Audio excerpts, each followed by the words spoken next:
we are back to our YouTube feed now and discussing item F, consideration for rulemaking for the boat operations in Deschutes County on North and South Twin Lakes.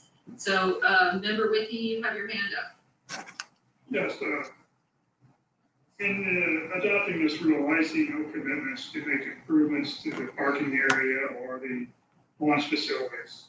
Anybody who wants to use the lakes must approach them in an as-is condition. If someday we were to make improvements, I expect them to be ADA compliant. As an experienced disabled voter, oftentimes you're confronted with different aspects of your disability that must be overcome in pursuing the sport of recreational boating.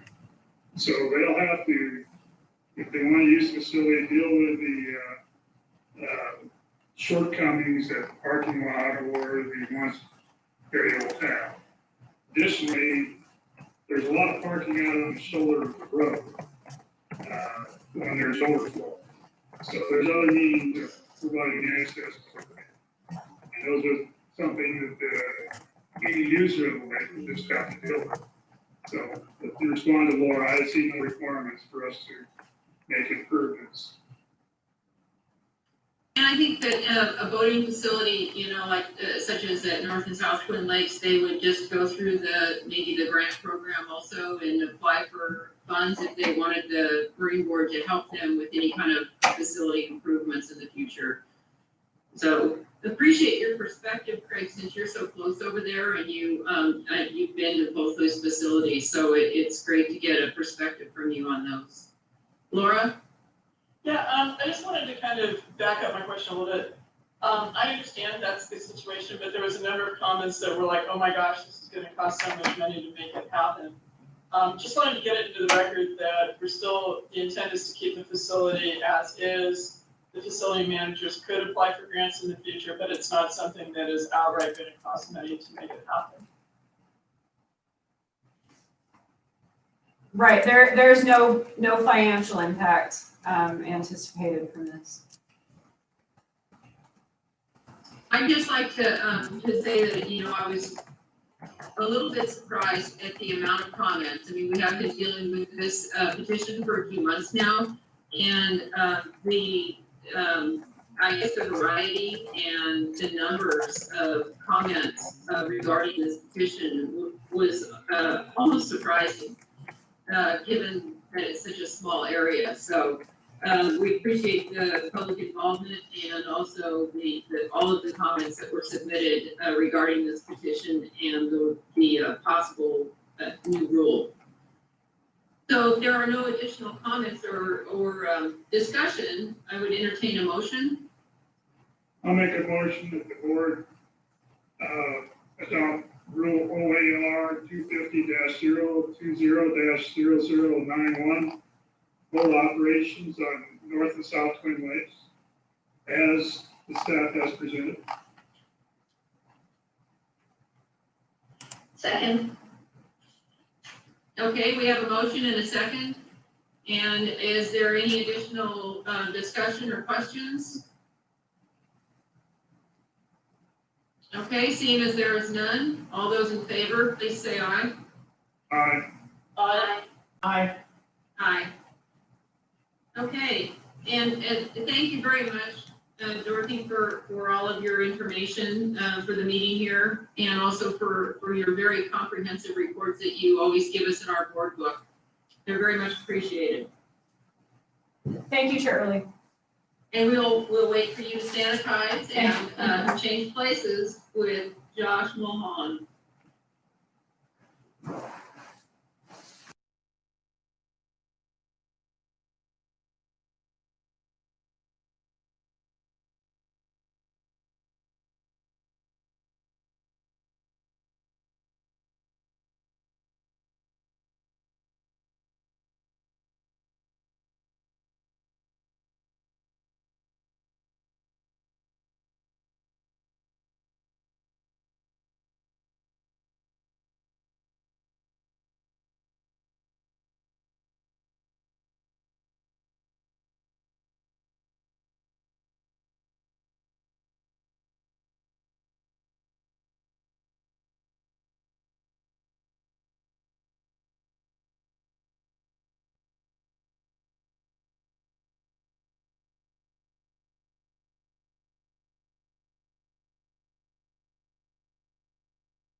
I'm coming. I would point out that Josh has the shortest walk to the desk from his desk, and apparently still is late, so. I had no way, I was waiting out in the hallway, I had no way to know that Dorothy had cleared the premises, so I apologize. We'll give you a pass with this new protocol we're all working with today, so. Thank you, Chair, I sincerely appreciate it.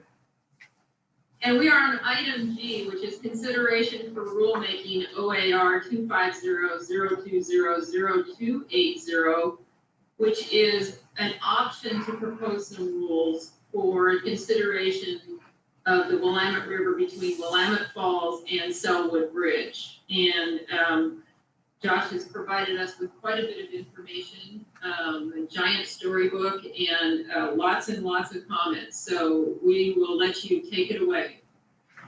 Sure, thank you, Chair and members of the board. And for the record, I'm Josh Mulholland, Environment Policy Program Manager for the Oregon State Marine Board. I'll try to keep this summary brief so that I can maximize your time for discussion and any questions you have of me. At our last meeting, the board directed staff to further evaluate the stretch of river between the Sellwood Bridge and Willamette Falls in Oregon City. Since then, staff has worked with state, federal, and municipal partners to bring the board data that they might find helpful when considering regulations for this stretch of river. Some of the things I provided you, I hope at least some of it was helpful. Some of it you may consider to be erroneous, but I wanted to make sure that you had as comprehensive a suite of information as possible as you consider additional regulations. The supplemental packet and the associated online data hub that was dispersed to the board a couple weeks ago is a result and a summary of all those efforts. To complement that information and to try to get a feel for the stakeholder perspectives, staff also sent out a survey to boaters and shoreline property owners to gauge use patterns, public opinions, and to gather information on damage to docks and shoreline property. The results of that summary or of that survey are summarized in your data packet, and I also included the raw survey responses in that packet. And as I mentioned to you when I sent that out, I don't know if you had the opportunity to read all 750 pages of that. And if so, if you did, I apologize for all that. But again, there was a lot of good information there from a lot of stakeholders that really had passionate thoughts about this stretch of river. So I hope the board was able to at least go through some of that. At this point, I'd like to leave it up to the board to determine how you would like to proceed with the remainder of this agenda item. I'd be happy to go through some of the geographical data layers that I provided to you, and I can bring that up and then share my screen if that would be helpful. Or I can run through some of the summary info that was provided from the survey. I'm also happy to answer any questions about any of the materials that myself and staff have brought to you regarding this topic. So with that, I'm going to send it back to you, Chair Early, and the board, and let me know what I can do to best inform the discussion as you consider potential regulations for this stretch of river. Thank you, Josh. And I'll be the first one to say that items G and H in all of our public comment created a bit of a confusion at times, just because of the Willamette River itself is a large body of water with a lot of different areas, and so sometimes some of those comments you'd be reading through those and you have to try to think about where is this, and is this part of item H, is this part of item G? Anyway, I just wanted to thank you for always being available to answer questions, and for also putting together this story map with all of the different layers in it. I thought that the different layers were very, very helpful. So I really appreciate the time and effort that you went to be able to put this together for us to better understand and have a more comprehensive, conversation about what we see moving forward for this area of the river. Sure. That any of the other board members, would you like to ask any questions? I see, Laura, you now have your hand up. Yeah, I also want to thank Josh for the huge amount of work that he put into this. I do find it interesting that City of Lake Oswego responded with comments and some data, but none of the other cities along the corridor did, which I find a little bit unfortunate.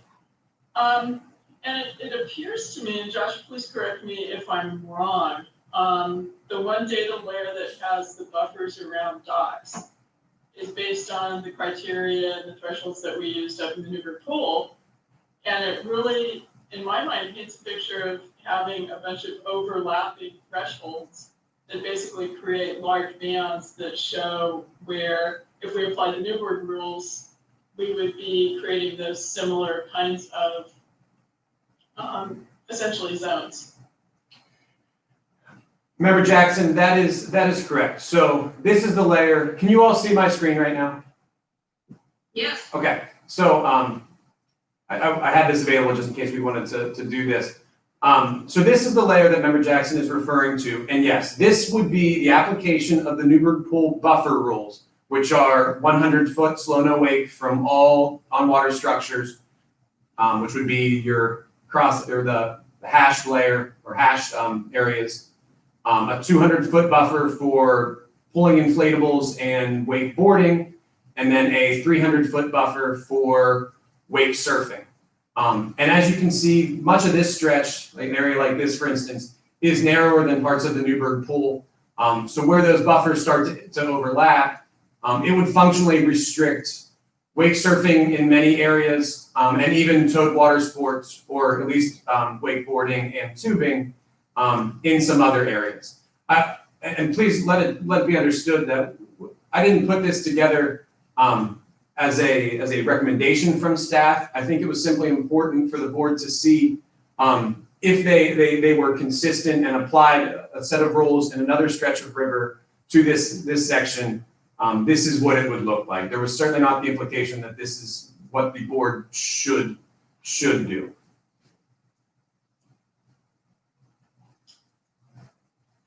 thank you. And Craig, you have your hand up? Yeah, you know, I toured the Willamette with law enforcement. And when I went through it, I found the lower Willamette to be a lot different than the Newburgh pool. As Josh said, it's narrower. There's more users on it. And frankly, when we traveled it, it was hard to figure out where the navigational lanes were. There were so many no-wake buoys off private docks and other areas. So in the end, I don't know if the solution is the same for this stretch of the river as it is for the Newburgh pool. The 100, 200 foot, 300 foot barriers certainly will limit the amount of opportunities that wakeboarding has. But so in the end, I think we have to come up with different solutions than we found in Newburgh pool. Now people are calling these zones. We wind up with zones every time you put in a no wake buoy. So yeah, we wind up with zones regardless, but they're different types of zones that you find in Newburgh pool. And I think we need to find opportunities for all recreational boaters, including wakeboarders. Now, I am concerned about some of the behavior exhibited by wakeboarders on the lower Willamette. I think that's to a large degree the problem. I don't know how to solve that by rule or legislation. I think we have to look at different solutions. And I think we have to go to the point where we're restricting use for certain times of the day. So people have opportunities to schedule their time on the river when they're not going to be impacted by conflicting uses of the river. So I think that's the direction we got to go. And then we can set up time periods when wakeboarding is allowed, and non-motorized boaters then could plan their schedule outside of those time periods. So that's my suggestion, that we take a look at that. And one of the things that I've been concerned about, and that we've talked about before, is that, restrictions on Newburgh pool have probably added to the congestion.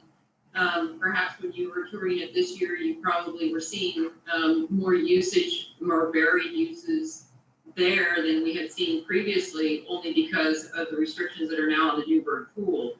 So it's always a concern, and it's something that we've talked about several times, about putting restrictions in or changing usage and creating problems elsewhere.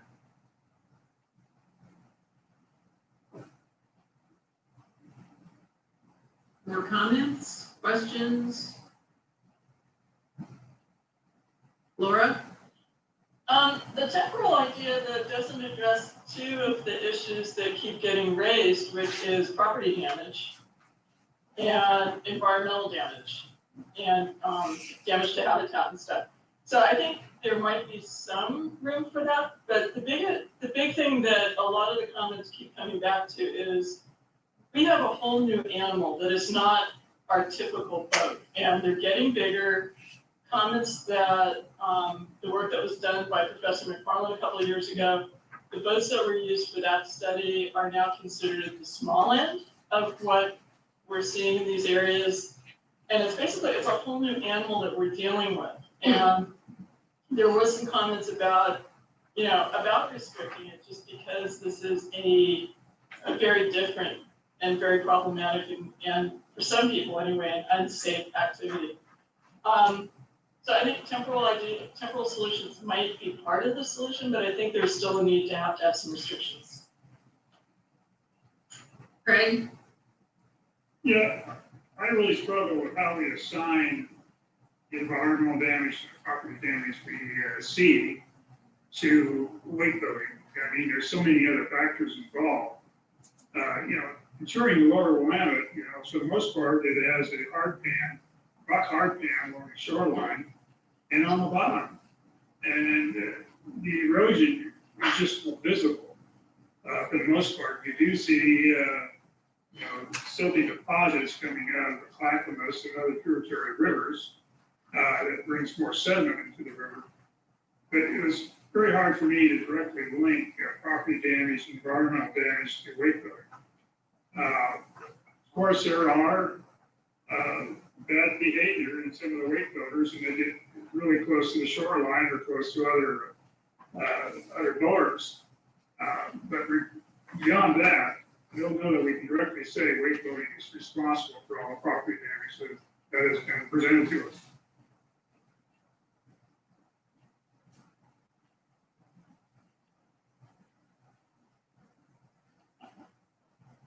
I have my hand up, I think. You see my hand? I think we lost Phil. Oh. I'll wait. Go ahead, Vince. Do we want to wait for Val? I probably should. Yeah. Also, if I may interject, when we wait for Chair Early, if the board would find it helpful, I'm happy to go through, very briefly, but I'm happy to go through that story map that we put together. Again, I wanted to maximize your time to discuss this topic, but if that would be helpful, I'm more than happy to do so.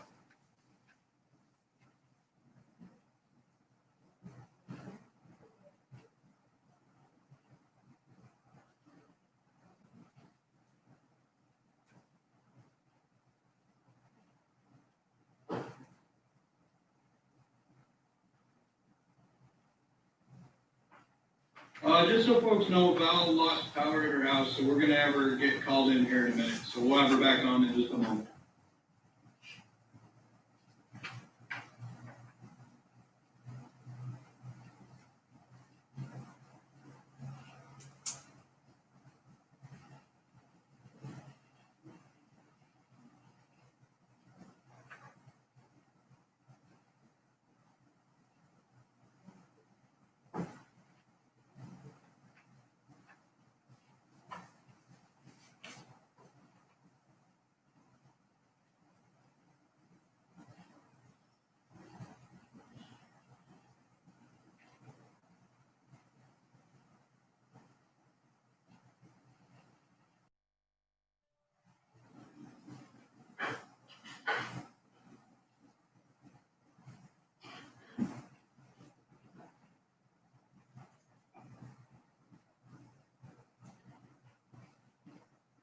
All right, she has the number and she should be calling in here momentarily.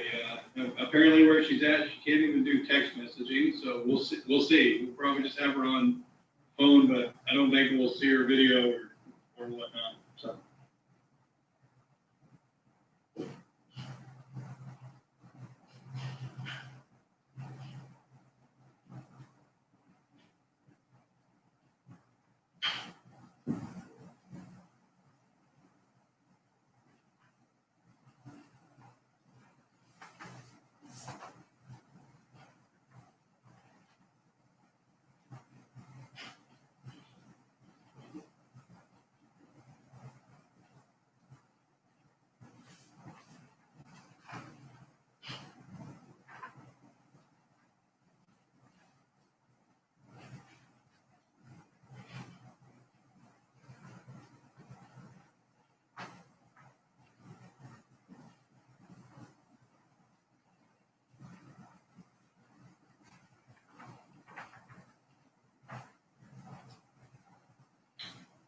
while we give her just another moment here to hop on, it occurred to me that Val will not be able to see folks raising hands and coming down, so the board may think about whether they want Vice Chair Withy to take over some of just the facilitation of the up, down with the hands, because Val will have no way to know that's happening. So y'all might talk about that real quick when she hops on, how you want to handle that.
We're gonna need just another moment. I failed in giving Val instructions, so Jennifer has taken over, so rest assured, she'll probably be done here shortly. So.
All right, I feel better. Jennifer feels too, so I just want that to be reflected in some sort of official record.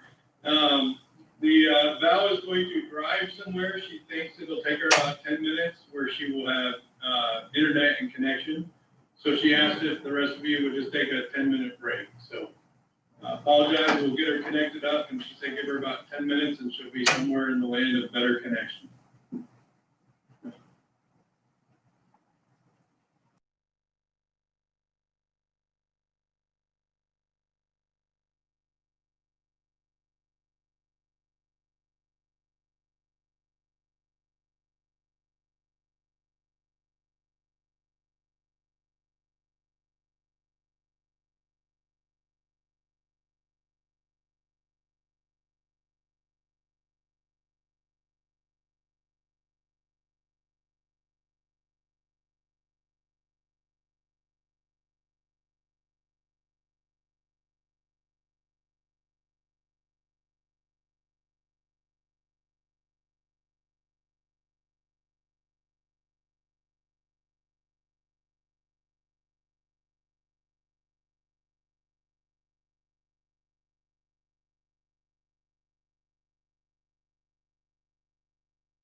And So we're getting, Val, we're getting all reset. I think Josh thought it might be good since we had a little break to do a reset and then get back in the meeting. I apologize, I was out of the room.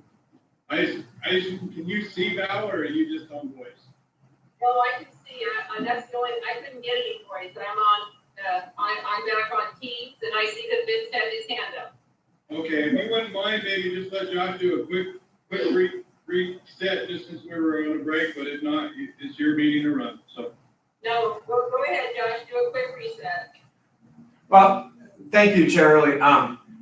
When you were gone, I had asked or told the board that if you find it helpful, I'm happy to do a kind of a quick summary of that story map, both for the board members, but also for those that may be, watching at home. But it's completely up to you on how you'd like to proceed with this.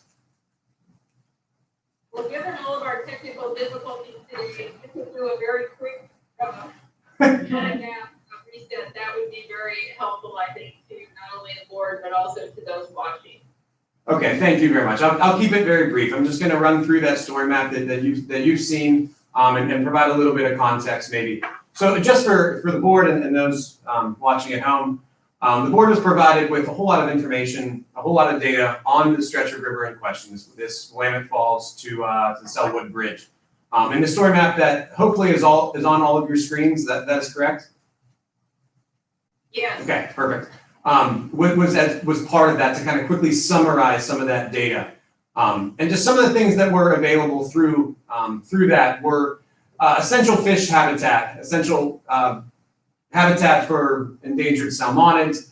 And the takeaway here was that the entire Willamette main stem and most of the tributaries are deemed essential habitat. I mean, the takeaway is this is all essential habitat, this entire stretch of river for steelhead and salmon traversing through the area.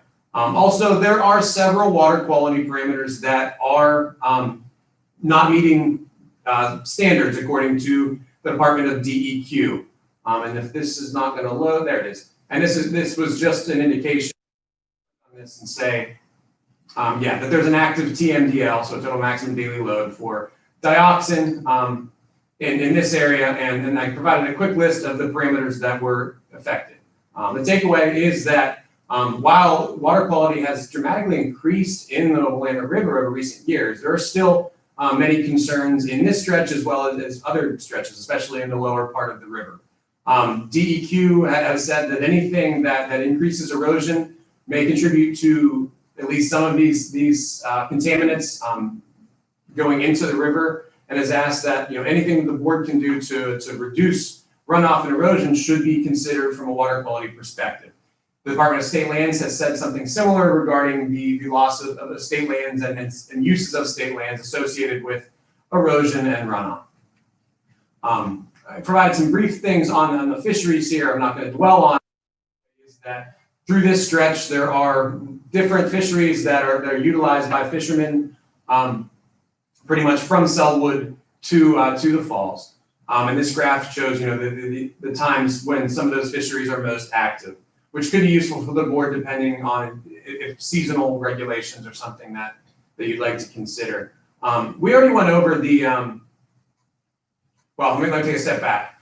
Because the Willamette Greenway has continuously been a topic of conversation for this board over the last year or so, provided outlines of all the different Greenway layers for the different municipalities. And those municipalities are tasked with implementing statewide planning goal 15 within their Greenway plan. So each municipality, Milwaukee, Oregon City, et cetera, has a different set of parameters for how they regulate and meet those Greenway planning goals.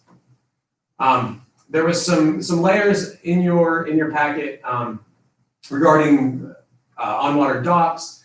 And one of the things we wanted to point out was, and the board should be aware of, is the on-water structured dock situation is a dynamic situation. We went and looked at the different docks and when they were developed or when they were expanded, and most of them have been either built or expanded within the last 25 years. And it's important for the board to realize that this situation will continue. I mean, more docks will be built, more docks will be expanded. So as you consider regulations that may take into account personal docks, understand that it's a fluid situation. And then we already talked about the application of the Newburgh pool rules previously, so I'm not going to get into that. But again, there are several places where those rules really highlight the narrowness of the river, as Member Withy described prior to our break. And also shows that in some of those areas, depending on boat traffic, there could be safety concerns with just the sheer amount of congestion. Again, as Member Withy pointed out, this is a heavily used stretch of river with many different types of uses. There's just a couple different photos of what those rules would look like in different parts of this roughly 11-mile stretch. And then a very quick overview of the survey results, and then I'll turn it back over to you, Chair Early. The details of how the survey was implemented, the methodology is in your packet. I'm not going to go over that unless you'd like me to. There's some summary statistics that I provided. You see the percentage of respondents to the survey that utilize different watercraft, as well as the different activities they participated in, boating and things that non-boating activities. And you see, almost 40% of the respondents said that they do participate in activities in this stretch that aren't specific to boating. Some photos. Do you want to hang on for just a second, Josh? Absolutely. We have a couple of questions. Oh, sure. Sorry, I don't see your hands on my screen. So yeah, please. That's okay. Vince, did you have a question for right now? No, not right now. I was gonna respond after yours. Okay. Link. So right now I'm just enjoying the presentation, so. Okay, well, Craig, you had your hand up at a certain time, so I'm assuming you have a question for Yeah, Josh. I was gonna wait till Vince asks his, so let's. Okay, we'll just keep going then, Josh, and then we'll get to the questions. Okay. Thank you very much, Chair Early. This graph here was a summary of just the shoreline property owners that responded to the survey, and there were over 100 of those, and I was very happy with the participation of those folks. Just the activities that those folks participate in. And I think it's a positive thing, actually, from the Marine Board perspective, to see that most of those shoreline property owners are participating in multiple different kinds of boating activities. All of these, well over 50% of these folks say they participate in these activities on the water.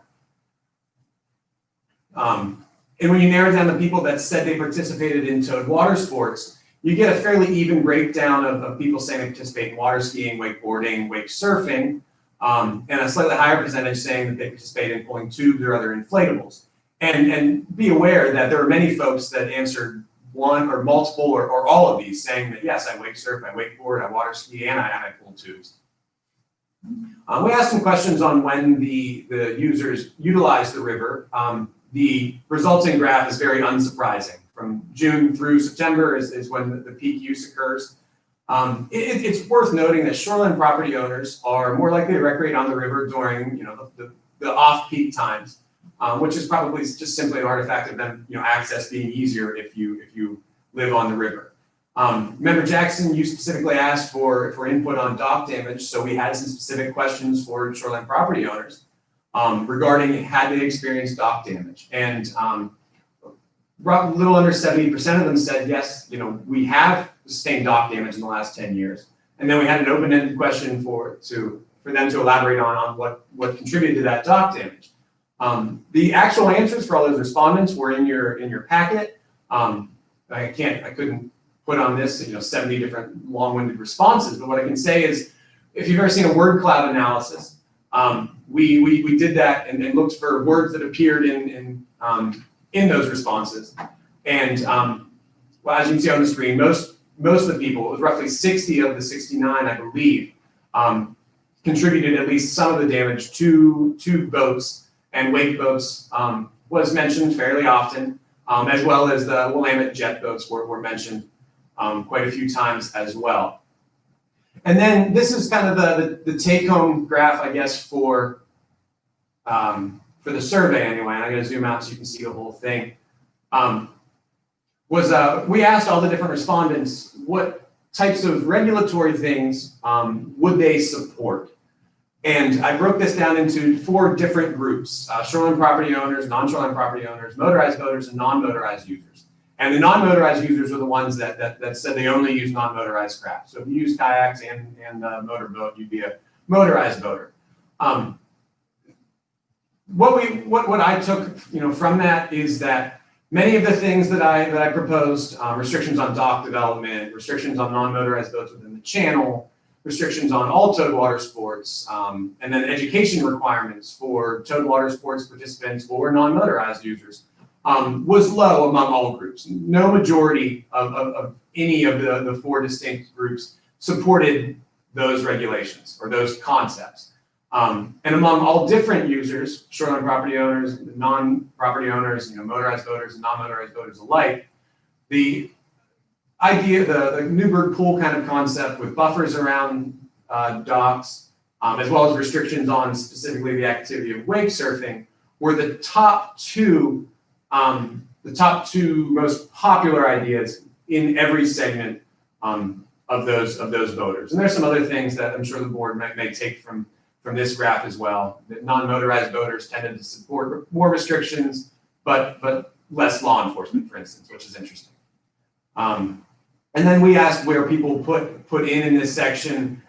There wasn't anything remarkable here, only that this entire stretch, really, from Oregon City to the downtown Portland area, is used pretty evenly. The use is pretty spread out. I wouldn't say that there's one area that was more congested than any other. So with that, thank you for the opportunity to provide that brief summary. And Chair Early, I will kick it back to you. Well, thank you very much for the speed talking, appreciated that. And we will, we've got a couple of questions or comments that are ready to go. So I believe, Vince, you had your hand up first, so we're gonna start with you. Yes.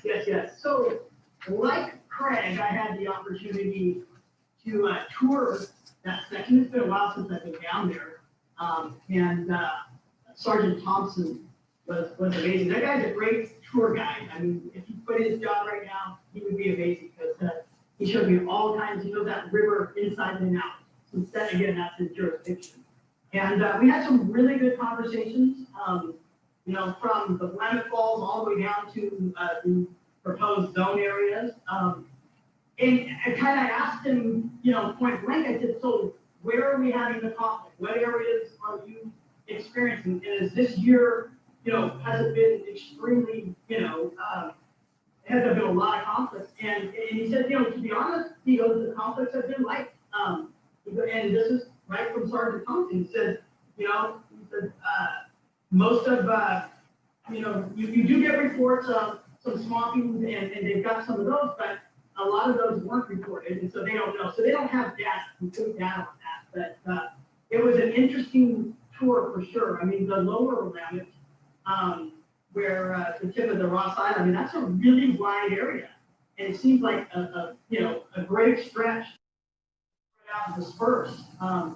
So I guess a couple of questions I have, and this may go to Director Warren or to Josh, is so as of today, we still do not have an erosion study done by the state of Oregon or the Department of, do we have that? Correct? Do we have that at all? That's my question to Director Warren. Or Josh? Member Castronova, I can answer that. I mean, the answer is no. There was a USGS scoping study done on now this was the Newburgh pool and not the lower Willamette, but they came out and did basically did enough work to propose a study that they would do, and talked about how much that might cost. But that is the extent of the state of Oregon research, to my knowledge anyway, on erosion in this stretch of river. And Director Warren, please, chime in if you'd like to say anything else on that. I would have nothing to add. Josh covered that. Okay. Okay, thank you. Thank Go you. ahead. Go ahead. The fish habitat. So again, do we have a study, the Department of Fish and Wildlife that pinpoints, what the possible damage of these salmonoids, and do we have that study yet? Again, there was obviously 6-8 months ago, that was a big deal with the Willamette River keepers, and so I have yet to see anything come across my desk that points out the percentage that motorized boats cost. So do we have that yet?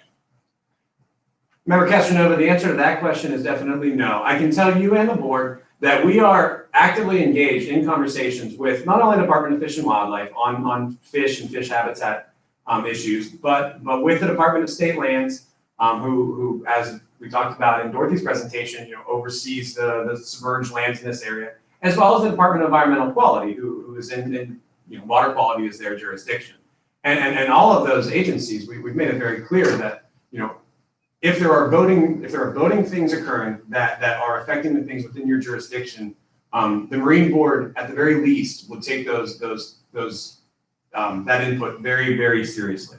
To date, there has not been anything that we've received from Fish and Wildlife that does indicate that a definite impact that they are concerned with and they would like us to regulate for accordingly. Okay. So I guess my final point, or one of them would be the safety and incident data.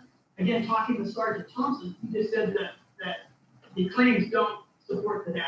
And then talking again with Portland Fire and Rescue, they would say the same thing.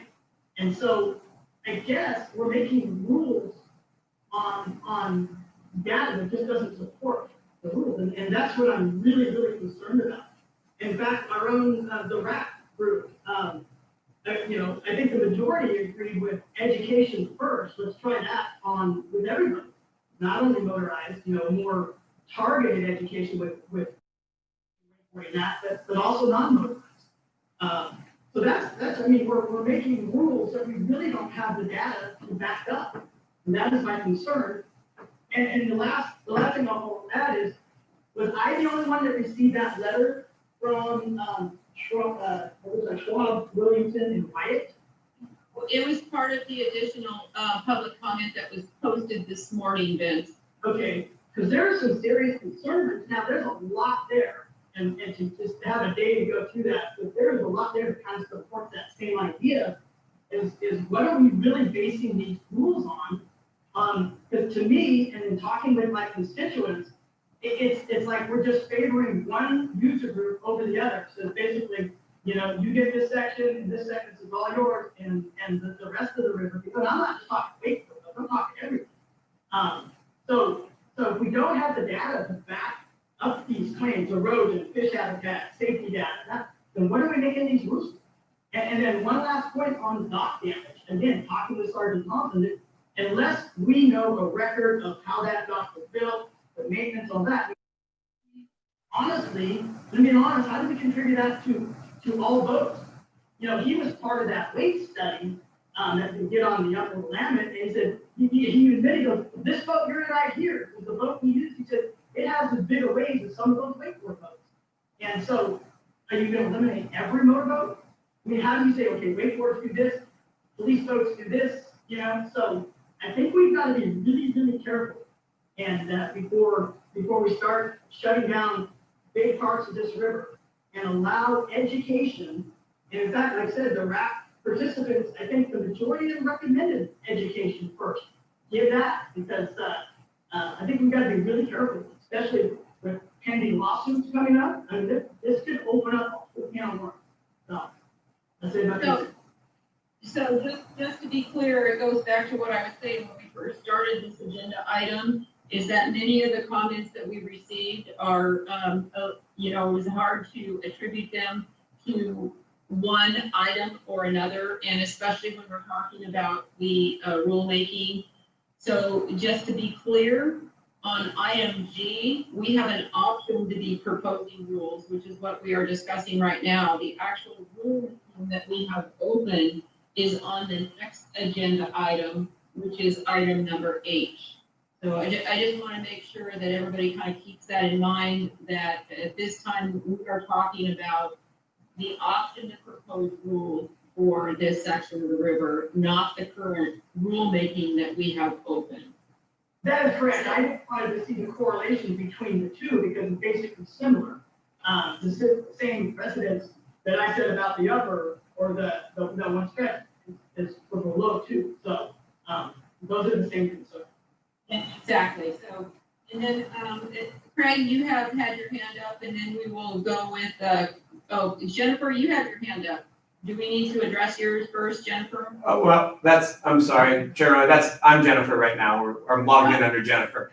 I just wanted to briefly, say that absolutely these two agenda items, G and H, are intrinsically linked. In many cases, they're the same set of stakeholders. Maybe the shoreline property owners are different in each stretch, but the boaters are the same. And as you saw in the comments, many of the comments touched on both because there were concerns with what one rulemaking might do in the other area. And so I would encourage the board to consider it comprehensively and not maybe two distinct items, even though that item G is at a different place, in the option proposed rules than item H is. But I think it probably should be one cohesive conversation. At least that would be the staff recommendation. Appreciate that, Josh. Appreciate that input there. Okay, Craig, you've had your hand up for a long time. Let's go with you. Okay, we're talking about property damage and environmental damage. We set the 100-foot, 200-foot, 300-foot buffers to preclude property damage and shoreline damage. If they're not working, then someone needs to address that. Now, I do think there's bad behavior out there where folks violate those buffers. The property damage information that you had presented, Josh, was for the last 10 years. So I don't know if it provides us information to reflect on how these buffers we established are impacting properties. So if we need to revisit those buffer zones, because that's what they were for, is to prevent that property damage and that erosion, I think we'll have to do that. Additionally, I think the issues we see on this stretch of Willamette are safety issues. Now, are they caused by bad behavior on the owner's part? And how do we address those? How do we separate them? I think education is one source, but I'm not sure education is going to solve those safety issues. I think we have to find a way to separate, deconflict the safety problems that we have. So I would argue that the only way to do that is to restrict some boating activities so that people can participate on the river without concern about those conflicts. Remember, with the one point of clarity is that there are no buffers in place for the stretch of river that we're talking about today. Well, both stretches, anything under the falls. I mean, those were the buffers are in place for the Newburgh pool. Those rules have been in place for a year. I know Newburgh pool is not a topic on the agenda today, and I, for one, am truly appreciative of that. But I can tell you that anecdotally, we have heard that there were a lot less issues, if you will, on the Newburgh pool this year with some of the regulations that the board has passed over the last couple of years. Sorry, Charlie, I cut you off. Well, That's okay. Craig, you want to finish your response? let me respond to Josh. You say there's no buffers, but we had a lot of no wake buoys set up around the private docks. So those do establish some buffers. I understand we don't have the 300 foot, but there is some buffering. Remember, Withy, there may be buoys, slow no wake buoys off private docks on this stretch of river. Those are not reflective of our regulations. There are no, for the public facilities, for moorages that have 6 or more, the capacity of 6 or more boats, they are within the state's basic slow no wake rule around all boat launches in those moorages. Other than that, there are no restrictions specific to private docks on the Willamette River below the falls. Those kind of regulations only exist a couple places in the state. The Newburgh pool is one of them, a couple of the coastal rivers and some small stretches. Thanks, Josh. Mm-hmm. So, Colleen, you have your hand up. Yeah, I was just curious, and Josh, you may or may not have this info, but just curious what impact COVID may have had or be having on water usage in this area. If we're seeing more, that would be my guess, that we're seeing more folks on the water this summer than we might in a normal summer. Remember, Moran, I've been cautioning everyone that I talk to not necessarily make decisions on boating practices because of 2020. This year, in many ways, was an anomaly. We've heard that boating was up everywhere. Our boating or registration information and things like that corroborate that there were more boaters on the water than ever before. Whether that will continue in 2021 and beyond, I obviously have no idea. But I think it is safe to say that this was an odd year for boating, just like it was an odd year for everything else in America. Laura?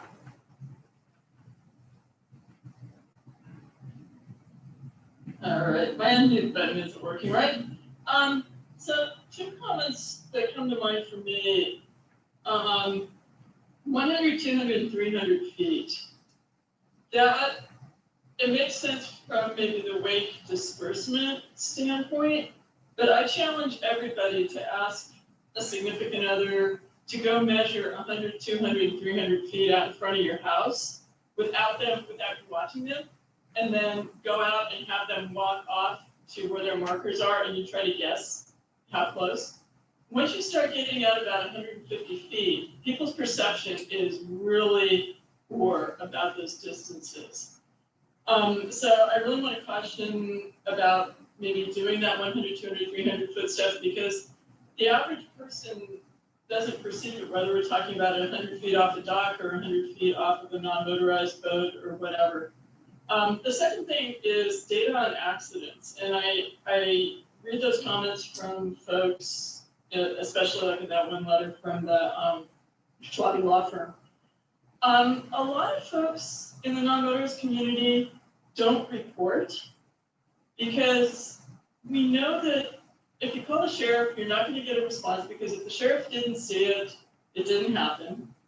You don't report because the sheriff is over on the Columbia and it's going to take him 2.5 hours to get over to your situation. And I know that within at least the organized community, the rowing community, the dragon boat community, the outrigger paddling community, a lot of those folks, things happen that just don't get reported because you basically know that you're not going to get any kind of response or any kind of any satisfaction out of doing that reporting. So I caution saying that, well, the sheriff department or the Portland Fire and Rescue doesn't have data. They only get called out to the actual like serious injury or possible fatality situations. Okay, go ahead. I think we're back up to Craig now. I'm trying to take these in order. I'm taking my hand down, thank you. Okay, Vince, did you still have your hand up? Yeah, I did, but it was supposed to be down. Okay. Okay. All right, so we are going to go ahead and move to additional discussion, and we'll more. Go ahead, Josh, please. If I may, I'd like to respond to Member Jackson's 2 points there, and I can actually kind of confirm both of those. The buffer distances, we know from our law enforcement partners as well that enforcing those buffer distances, especially the ones outside 100 feet, are difficult to enforce. I mean, depth perception past 100 feet is difficult anyway. Distance perception over water is also very challenging. So we have also heard that not just from boaters, but from law enforcement. And marking of distances outside of 100 foot is not feasible. And as the map that we looked at earlier, if we had buoys off of every private dock, 100, 200, 300 foot, off the dock, the Willamette River would look like a Plinko board. If those of you have maybe watched Price is Right in your life. The other thing was, we do know that incidents, especially incidents in the non-motorized community, are things that we would consider to be minor incidents, are underreported. While we are happy to provide the board and anyone else with our accident statistics, we are fully aware that does not paint the entire picture of every incident that happened on the river. Because as Member Jackson said, many of those don't even result in enough damage that would require reporting. So I wanted to make those 2 points clear.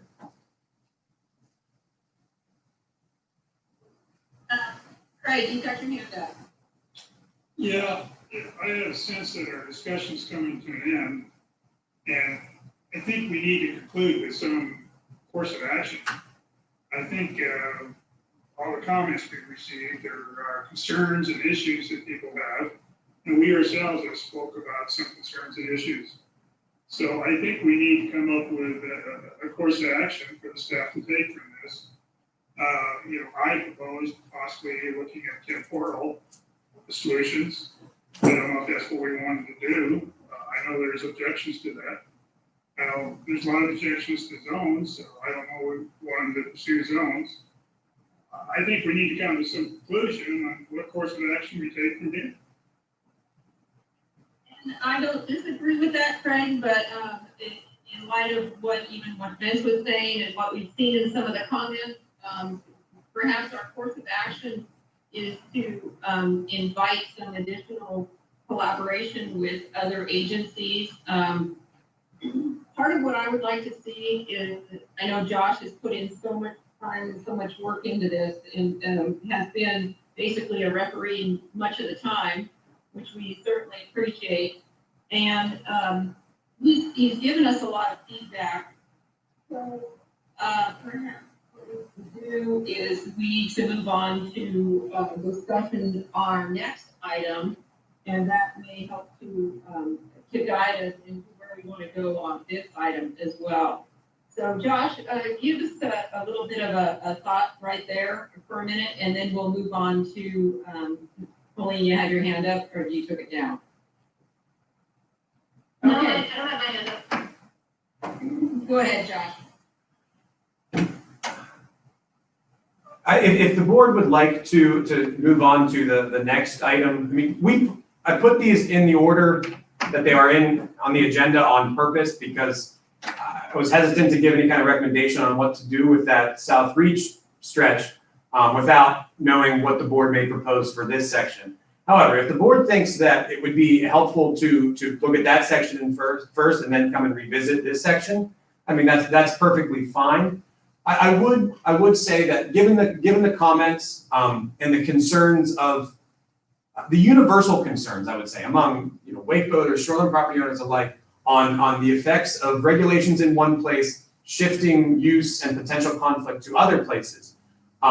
I think addressing one stretch without addressing the other, especially prior to an upcoming voting season. And right now, the board's in a good place because it's October and you're still primed to finish both of these rulemakings well before next Memorial Day.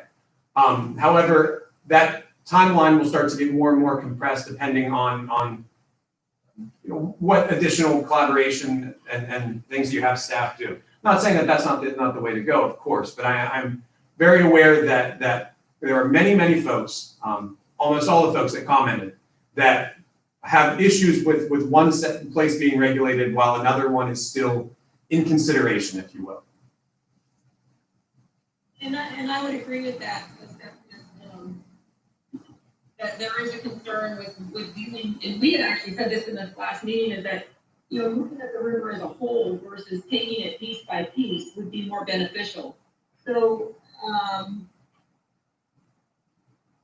what are your thoughts on without we don't want you to be treading water, but just what are your thoughts about kind of going forward with perhaps a little bit more study on this item before making a decision on the next one, so that we can look at it more as a holistic piece of river instead of doing this piece by piece?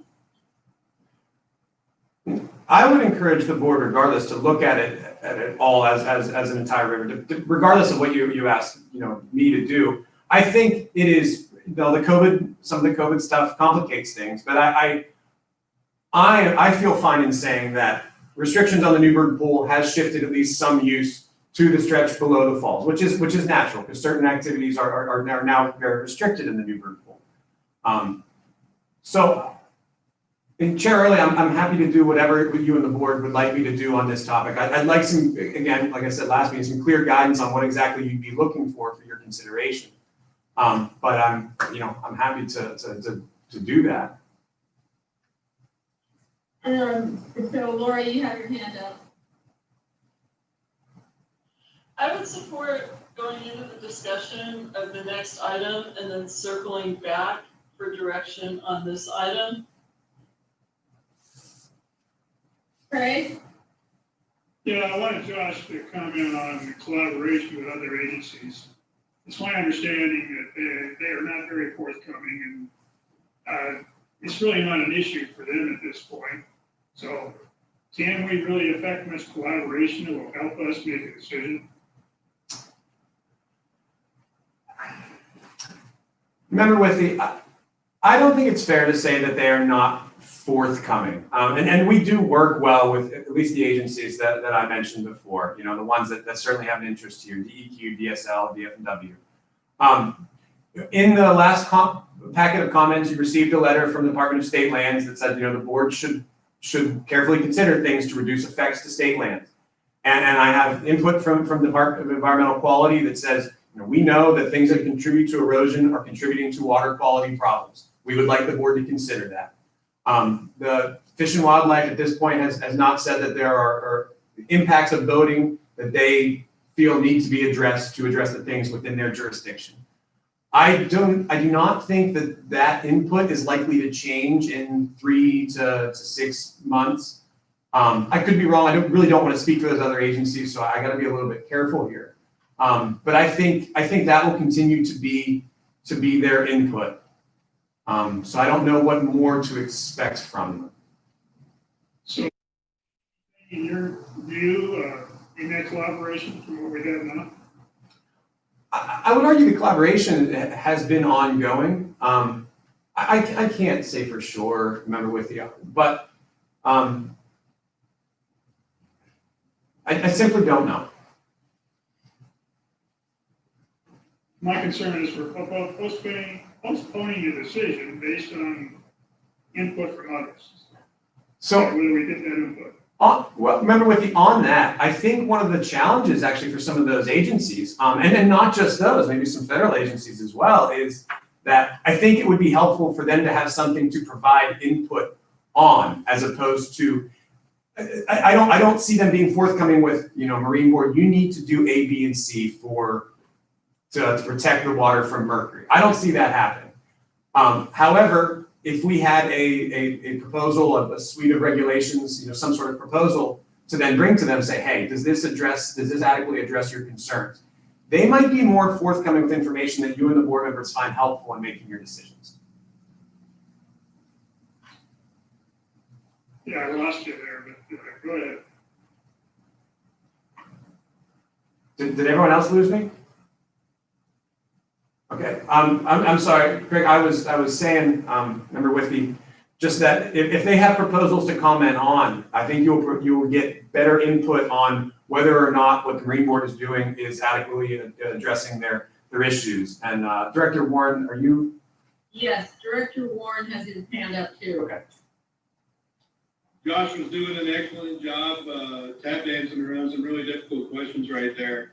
And I think, sorry, Josh, you were getting to where I think I was going to head, which is, I think from the board's perspective, certainly from staff perspective, at this point, it would be better for us to understand publicly where the board is at for the stretch, kind of the G and H together, than to assume that we're going to go out and get a whole bunch of new data in the next few months that's going to change pieces. I think folks are waiting to see what is the board's position for that stretch of the river, and how it all interlaces and interplays. So. And I think that's what I was trying to get at, is that, you know, looking at these together, and I guess that's why I was thinking if we dealt with H, we would circle back and do G at the same time, you know, we would have a better direction on where the board feels like we need to put the energy in G versus H, because I don't think that we could look at either one of these separately, at least myself. I think a lot of what we are dealing with here is social issues and, you know, basically bad behavior. But, you know, we seem to, that seems to be a little bit of our role at this time. So, Dennis, you had your hand up? Yeah, again, and this is going back to either one of those, if we don't have the issues of erosion settled, we don't have the fish damage settled, and we don't really have the data that supports the safety, so then what are we making rules for? What is the whole basis of this rule? And I think that's where people have the most problem with, because, you know, all of us have been in tune of what's going on in the last 4 years. And I keep getting that question, well, they don't have any proof of this, and they don't have proof of that. So I'm just trying to answer the questions of what are we making rules for this area if we don't have the data that supports it? So that, I guess that's my concern. And I'm trying to be open-minded and kind of learn, like taking that tour really helped me a bunch. But again, talking with our first responders, they have conflicts. And their common theme is education on all parts, not just wake surfers, but tubers and non-motorized and real targeted, where they can coexist. And I think, as you've seen in the past few years, the motorized have been reaching out to the non-motorized and come up with solutions to work together and play together. And I think that is more constructive than blocking off big sections of the river for one user group. And it just puts animosity towards the rest. And I think it's spreading division. We have enough division right now. So I would just like to see an education aspect as our first order of business before we start shutting down any parts of the river for different users. And that's what I'm hearing from a lot of my constituents, from law enforcement, from safety, first responders. They think that would go away. And there was a quote from one of the law enforcement was, even if you put all these new rules in place, they do not have the staff and the manpower to patrol them. It's hard enough as it is now. And so then you have that issue. Is there going to be enforcement? We'd love to see a lot of enforcement out there, but is it really possible? And talking with Nate, those guys are strung out all over the place right now. So putting all these new rules, is there going to be able to be enforced? So those are things we have to consider before making this huge decision. I think we need to pump the brakes on this a bit. So that's just my opinion. Craig, you've got your hand up. Yeah, I don't want to keep going in circles here. If we want to move on to anything, it's fine. But to respond to this, I think we do have safety data. We have videos and testimony from a lot of the public that shows there are conflicts that are causing real concerns and safety on the river. And I don't think we can ignore those. So I think we have to deal with them. So we are kind of circling around here, so if someone would like to give some direction or some propose an option to propose some rules or have, if we need to provide direction to him for coming back to the board with the rules. And that's what we need to do at this time. Otherwise, we can move on to item 8 and circle back as has been suggested. I agree with moving on to H. Agreed. Okay, Josh? Okay, I'm going to, give me a second. I'm going to get the rules that have been proposed up on the screen for the board members to look at, if that's okay. Well, we've got plenty of seconds today. We've got more today than ever. Well, That's gonna be a problem. Yeah, no, that's exactly why I don't want to take up more seconds with any kind of technical difficulties. The electricity is back on in my area now, but now I'm in a parking lot, so. I apologize for that, Shirley. That's all right. Okay. We're ready to go. Okay, so on your screen, you should see the regulations that are the topic of item I, correct? We are on item 8. I meant, yeah. Sorry, Yeah. Shirley, I meant 8. And just to be clear, that these are the rules that have been out for public comment. These are the proposed rules. And so our option here is to adopt these rules or not to adopt these rules. That's what our goal is on this item. Yes, Shirley, that is correct. I would say the board has two discrete options on this. The board may either adopt these rules as is, or depending on this conversation, as well as the conversation that may occur if we return to item G, the board could then tweak these regulations or maybe overhaul them and then go back out for public comment with maybe a broader comprehensive set of rules. So those are the board's two options.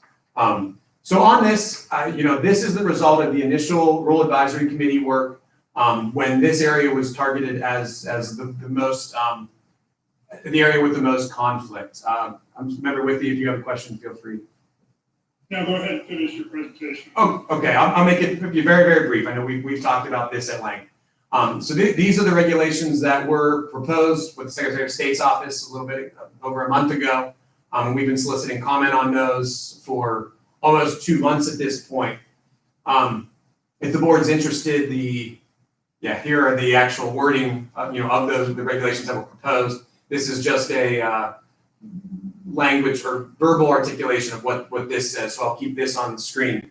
As you can expect, we received extensive public comments. Trying to narrow it down to just a few themes was difficult, but I'd say there were 5 themes that were very present. The most common one, and the one that we heard from virtually all commenters, was that we should consider equitable use of the river for all users. Now, people come at that from different ways. Many of the non-motorized folks say that certain activities, wake sports, need to be restricted so that they have equitable use of the river. Whereas the other side of the coin will say that regulations should not be put in place to prioritize others, to prioritize non-motorized boaters over these motorized boaters, over these people participating in wake sports. Another almost universal theme was congestion and safety concerns in other areas. The bottom line is that the Willamette River, especially from the falls to downtown Portland, is a heavily used waterway. And so there's certainly no doubt that restrictions in some areas will concentrate activities in others, potentially causing safety concerns and other issues that associated with congestion.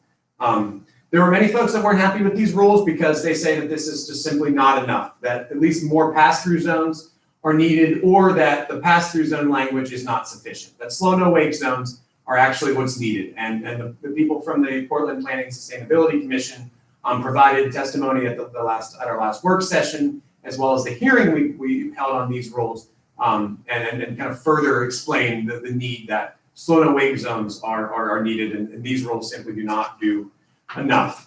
And there were many folks that said comprehensive restrictions on wake surfing or just wake boats are needed, that nothing short of that will do. Due to the popularity of these boats and the number of these boats in the area, there is nothing else that can solve the problems that they see without comprehensive restrictions on at least the activity or the boats themselves. And then there was also a common theme of enforcement and signage are needed and not new regulations. And Member Castronovo kind of articulated some of those with what he said previously, that enforcement in this area has been a challenge according to most folks. I think it will continue to be a challenge. And that the current regulations, in some people's minds, are not signed or otherwise, people are not educated enough on them. So that's why they're not followed. So that's the direction the board should go, and not with the regulations that were proposed. In the staff recommendation here, I put that it heavily depended on what you were going to do in item G. So since we have to revisit item G, at this point, I don't think I have a recommendation. However, I think it is important to note that many folks in the comments commented on the stretch of river west of Ross Island. So this area, I think you can see my mouse, this area that is not currently regulated in this proposal, could potentially become extremely hazardous for all people because of the restrictions that are proposed to be in place north and south. I don't necessarily have a proposal due to that, but I do think it's very important for the board to note that. And it is my personal belief that those comments are probably accurate. I mean, there's a lot of activity in this stretch anyway. Taking some of the activities out of the areas in this red color will undoubtedly concentrate some of them in this area. So with that, I'll kick it back to the board chair. Okay, and I see, Craig, you've had your hand up, and then Laura. Yeah, I agree with the concept of treating the river as a whole instead of breaking it up in parts. When we proposed these rules, we were trying to address safety concerns from the non-motorized boating community, which I think are real and are documented. I think we have to deal with it, but in looking at the river as a whole, I want to make sure that we're able to put provisions in place to look after those safety concerns before next boating season. So my question, Josh, is if we back off now and look at the river this complete, reach, how much time do we need to have to put in, these regulations before next voting season?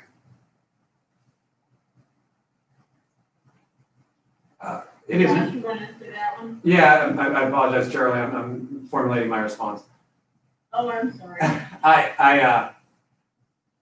If the board doesn't give staff a concrete direction at this meeting, I think it will be challenging to have those regulations in place for the next voting season. And something that, you know, when I'm talking to you about regulations, you know, we're talking about putting them in, you know, in rule. At that point, my role in this kind of ends, but implementation of new rules, especially comprehensive, you know, big changes, it is very challenging for law enforcement partners to get that message out, to educate folks, to get buoys out if that's needed, to find resources to put buoys or other water markers out, because it's very expensive, it's very time consuming. So I think without having a clear direction from the board from this meeting, I think successful implementation of new rules for the next voting season will be a challenge. Laura, Okay, Josh, thank you for all your hard work on this. I had written a whole kind of like Craig's talk about North and South Twin Lakes, and you basically stole my speech. Thank you. One of the reasons I left the West Side of Ross Island thing out when I made the motion back in July, we hadn't heard a lot from the folks that either vote or own property in that area. And I was really surprised with some of the comments and the amount of use, especially in the Willamette Sailing Club and the Oregon Youth Sailing came up with. One thing that really hit home to me was the comment from, I believe, Oregon Youth Sailing that said, you know, we really like the Access Grant program. We're thinking about maybe applying for one, but for the safety issues in that area. And several times this summer, towards the late part of the summer, in the middle of the day, I went out in a kayak and I saw firsthand people wake surfing through classes of 8 to 10-year-old beginner sailors. And I really think maybe we need to revisit making that entire stretch a pass-through zone, just because there are a lot of things going on. Hearing a lot of comments and reading a lot of comments from the non-motorized boating community of people that have been on the river for 10, 15 years, and everybody's saying the past 2 years, every year it gets worse. I think we need to do something in this area. And looking at the river as a whole is important, but I go back to my career in transportation planning where, you know, you look at an entire road, but there's different uses and different activities and different concentrations of vulnerable users in different parts of that road, which is why we have things like school zones. It's why we have slower speed limits in business districts and higher speed limits maybe in the more open areas of a roadway.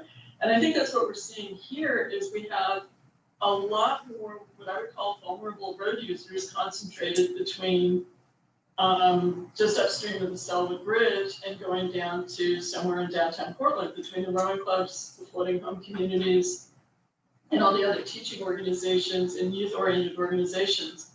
You add on with that, the city has not adopted the South Ridge Plan yet. It's scheduled to go up for adoption the day after Election Day, November 4th. And who knows where that concept is going to go. But the city is very focused now on equity. And as the city defined equity, it's more about boosting up disadvantage. It's boosting up those who are seen as vulnerable. It's not equality. It's trying to get a little bit of boost for people who are disadvantaged. And in a discussion I was at last night on something totally different, you know, the city of Portland is looking to maybe do some access grant requests for things. But again, they really need to have assurances that it's going to be safe for the participants in those kind of programs. I'm done.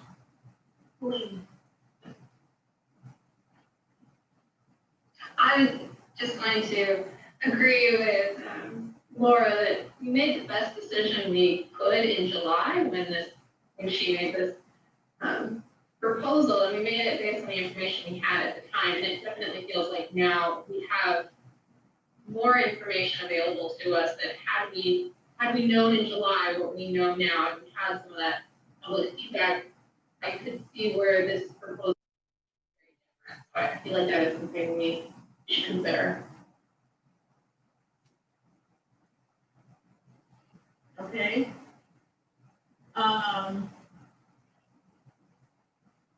So anybody else want to make some comments regarding the proposal here? Yeah, I have my hand up, so, I'm sorry.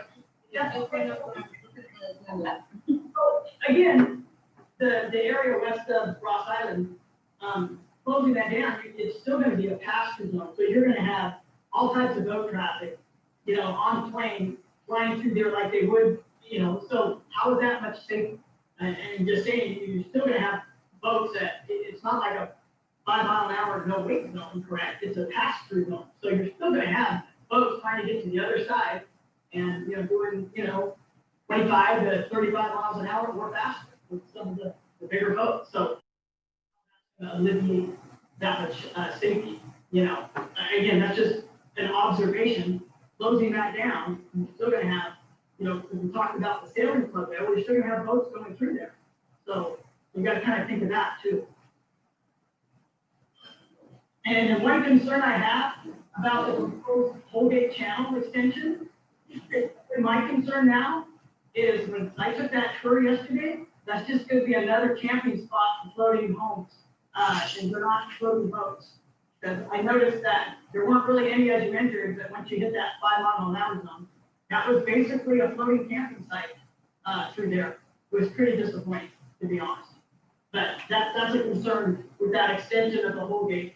If you could say anything good about wakeboard boats, they keep those boats out of there. So that's all I got on that. I'm just concerned that's just gonna be another extension of derelict boats tied up all along that area. Just like it was up in the current zone right now. So there's a comment to that too.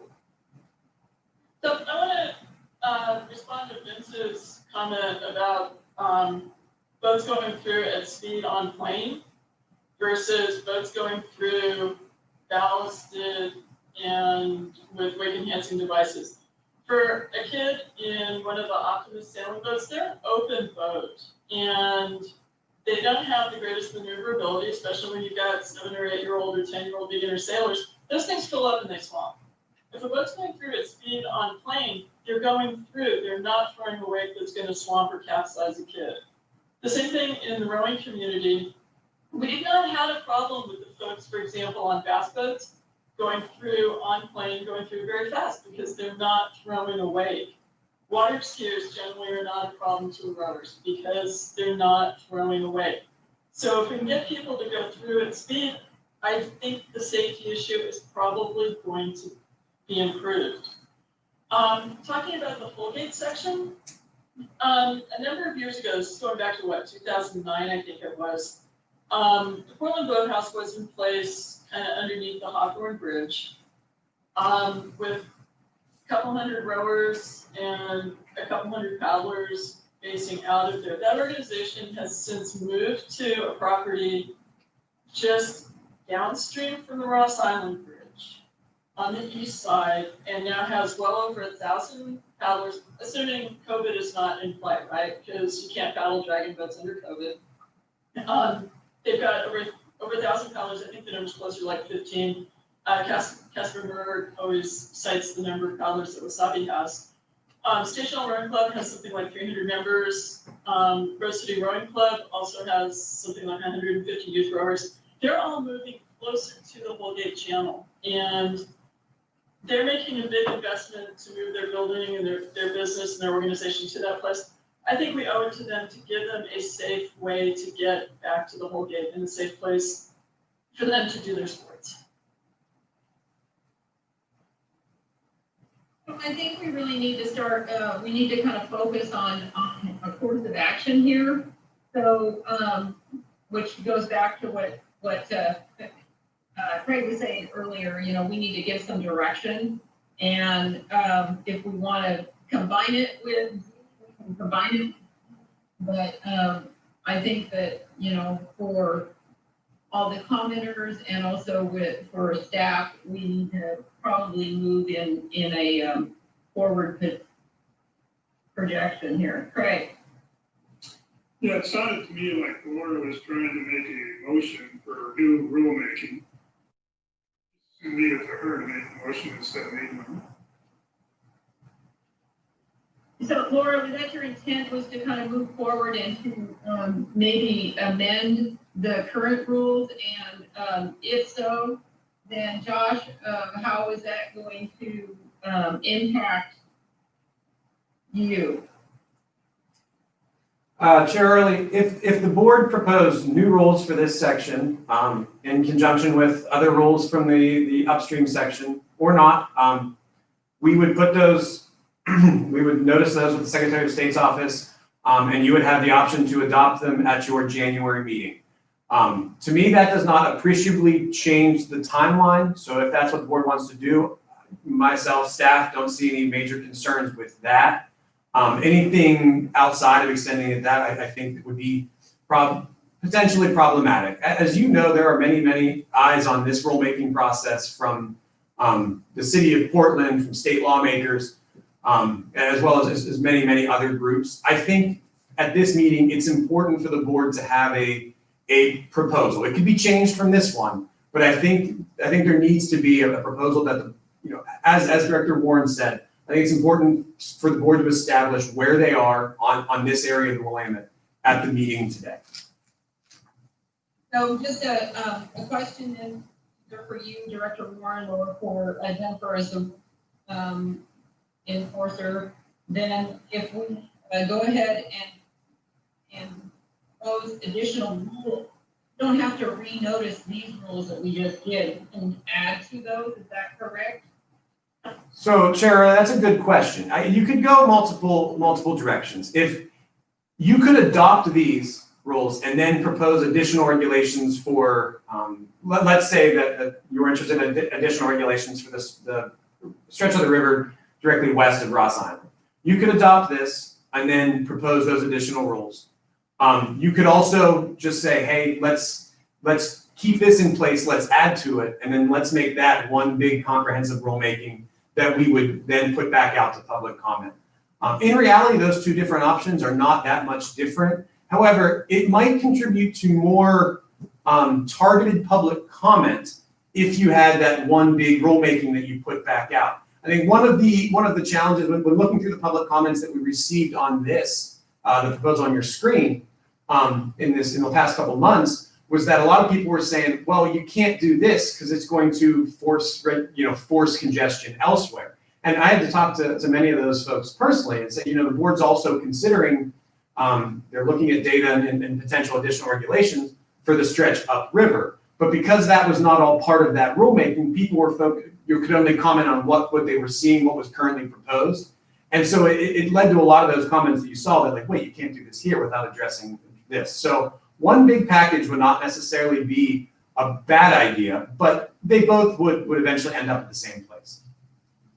Okay, and I'll get to you here in just a second, Laura. I just wanted to comment that kind of brings up my initial point where, a lot of these public comments, it did get confusing about which exact item number that they were addressing, whether it was G or H. And I think that is just indicative of probably the public as well as ourselves looking at all of this. So, Laura, you had your hand up. Yeah, couple of comments. So I'm not quite ready to make a motion because I'm still trying to figure out what I want to move. But I think that was and my takeaway was there was an awful lot of comments that were vote no on item H because it already sucks where we live and you're going to force more stuff up there. And the fact that people weren't paying attention to the fact that we actually are looking at rulemaking in the upstream areas. I don't want to tank what we're looking at in the downtown Portland area because of that. So I think it is important that we look at the whole river, but I think we have a pretty good start for the Portland area. So let's let Vince talk while I still think about what I want to move. Okay, go ahead, Vince. Thank you, Laura. Again, I'm just, my concerns, and again, these are talking with a lot of constituents, believe me, my phone's been blowing up the last 3 weeks. I think what we're seeing here though is, you know, right now, the rowing clubs have their own area that's off limits to, you know, motorized. You know, obviously the Colgate channel is there and the entire, Ross Island. Isn't it in the public interest that, you know, I guess what I'm trying to say is, isn't the boards to equal access to everybody? How are we favoring a certain user group for, you know, certain activities where it's a public river? And I guess that's what our biggest complaint, like how to articulate that. But I think that the board has an obligation to keep, you know, it public. To shut down these big portions of the river for one user group, just, I think that's what is really not sitting well with a lot of people. And I think that's what I have the biggest problem with. I think there's other ways of curtailing conflict and again, talking with Port and Fire Rescue and talking with some of these others that, you know, education, and I'm talking paddle boards because, you know, one thing I will admit, yes, there are definitely bad actors, as Craig would say, and I know, I mean, you know, been around, I know, but there's also paddling that there's a lot of novice out there. As we were taking our tour down the river, there were 3 or 4 right in the middle of the channel. Now, granted, it's not summer, and there weren't a lot of boats out, but that kind of stuff, we're putting them in a dangerous situation. So you want to blame the wakeboard boat, but I know, and Laura would attest that there are definitely some novice paddlers out there that could be blamed for some of this too. So again, trying to put all this blame on motorized, I don't think that's fair. And again, as we start closing this river, you're gonna see congestion. I mean, these boats aren't going away; they're gonna go somewhere. So we're just gonna cause more and more conflict. Opening up the river, allowing people to disperse, educating everyone on how to get along. It's gonna take time, but I think it's the right move. I think what we're doing here is too restrictive, and that's what I got. Okay. Laura. So, I moved to Seattle in the 1970s, and at that time, and prior to my moving there, the area from the Hiram-Chittenden locks out to something called Webster Point, inclusive of Lake Union, inclusive of Portage Bay, was entirely a no-wake zone. So we're talking about roughly 7 linear miles of waterway, plus 2 large lake areas. It was put in place as primarily wake damage to moorages and floating homes around that area. It is still in place today. There's exceptions for law enforcement. There's exemptions for commercial boat traffic. And it works. And I'm not saying we need to do, you know, a Seattle-style no-wake zone for 7 linear miles of the river, but it's not, you go to Seattle and you still see towed wake sport boats transiting the area. We're not denying anybody access. We're asking you, just like we do in school zones, to behave a little bit differently because we have vulnerable road users, or vulnerable river users in this case. That said, I'm going to take the tact of making a motion to adopt the rules that are outlined in the board report for item G as written. Item H, I'm sorry. Adopt the rules proposed in item H as written. I'll second that motion.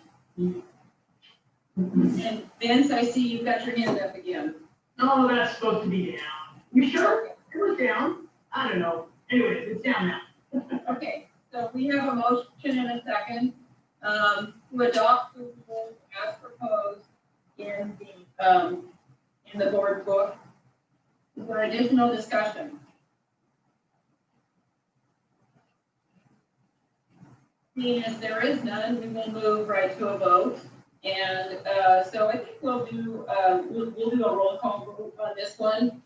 So did you want to make a comment, Colleen? Oh, sorry, no, I was just getting ready to vote. Okay, so, I think we'll do a roll call vote on this just so that we can, be clear on it. So, Colleen, Approved. Laura, Approve? Vince, No, Craig, Approved. and, myself, and no. So then we need to circle back and go to item G. So do we have any clear direction? And so, let's see, Rob, can you, take down the current shared screen? I'm Or sure. do people still want to look at this one to be able to, talk about, item G? Chair, Liz, Director Warren, if I could just real quick. Yes. I just wanted to make it clear, if I was listening in on the conversation and what Member Jackson may be thinking, nothing prevents you as part of item G if you want additional regulations on that outside area of the Ross Island of including that in whatever gets proposed. So I just want to make that clear, that area is still open for your discussion. And that's why my hand is up. Yes, and so that's, we were getting to that part of it, so, and I'm remiss because I should have said that on item H, the, motion passed. And so we are going back to item G, and so that's why I was asking, about putting up that, if you wanted to continue to have that visual up there. If you were considering making additional, motions. Yes, please, Josh, could you put that visual back up there, please? I can do that. I'm sorry, I'm dealing with technical difficulties here, so.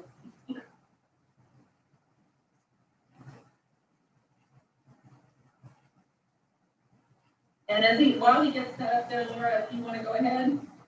Okay, I would like to make a motion that we open rulemaking for the section, basically the falls to Steel Bridge on the Willamette River, including extending the pass-through zone on the area to the west side of the Ross Island Bridge, connecting the two pass-through zones that we just adopted. Second. Okay, so that would open rulemaking, that would extend the pass-through zone effectively from, the one that we just passed from River Place Marina all the way to the falls would be a pass-through zone. Is that? No. No, including connecting the two, opening rulemaking from the falls to Steel Bridge, including making the west side of Ross Island part of the pass-through zone. I see, okay, so I was just trying to be clear on it, and then, I'm sorry. Oh, my goodness. Technology today is having an issue. So, Josh, is that all then for the proposed rules? Well, thank you, Chair. I was gonna say, to Member Jackson, so it might just be language and semantics, but the rulemaking is open. We've had the whole Willamette open for rulemaking. So you, at this time, are you saying you're proposing rules or just want to open up looking at it further? But what I'm trying to do is get the pass-through zones connected on the west side of Ross Island. Okay, so you wouldn't be opening up rulemaking. You're at a point where you can just propose the rules and then if that motion passes, then we would just propose it with the Secretary of State's office and solicit public comment. Is that what you are envisioning? That's what I'm trying to get at. So Okay. I rescind my motion and would like to make a different motion to make the area on the west side of Ross Island between the two pass-through zones also a pass-through zone. Director Taylor, the second. Okay, Director Warren, you have your hand up. My apologies, I'll take it now. Okay, so that's clear, because that was where my confusion was, Josh. So thank you very much for clearing that up, because I was thinking that we had rulemaking already open, so. So your proposed rule then, just to be clear, is to connect these two pass-through zones only. That's your Correct. motion at this time. Correct, And have a continuation of the pass-through zone. correct. Okay. And we have a second on that. Okay, and second. Oh, yes. And so Craig, you have your hand up. Yeah, I'm a little confused. It Okay. seems to be that the proposal or the motion is for item H.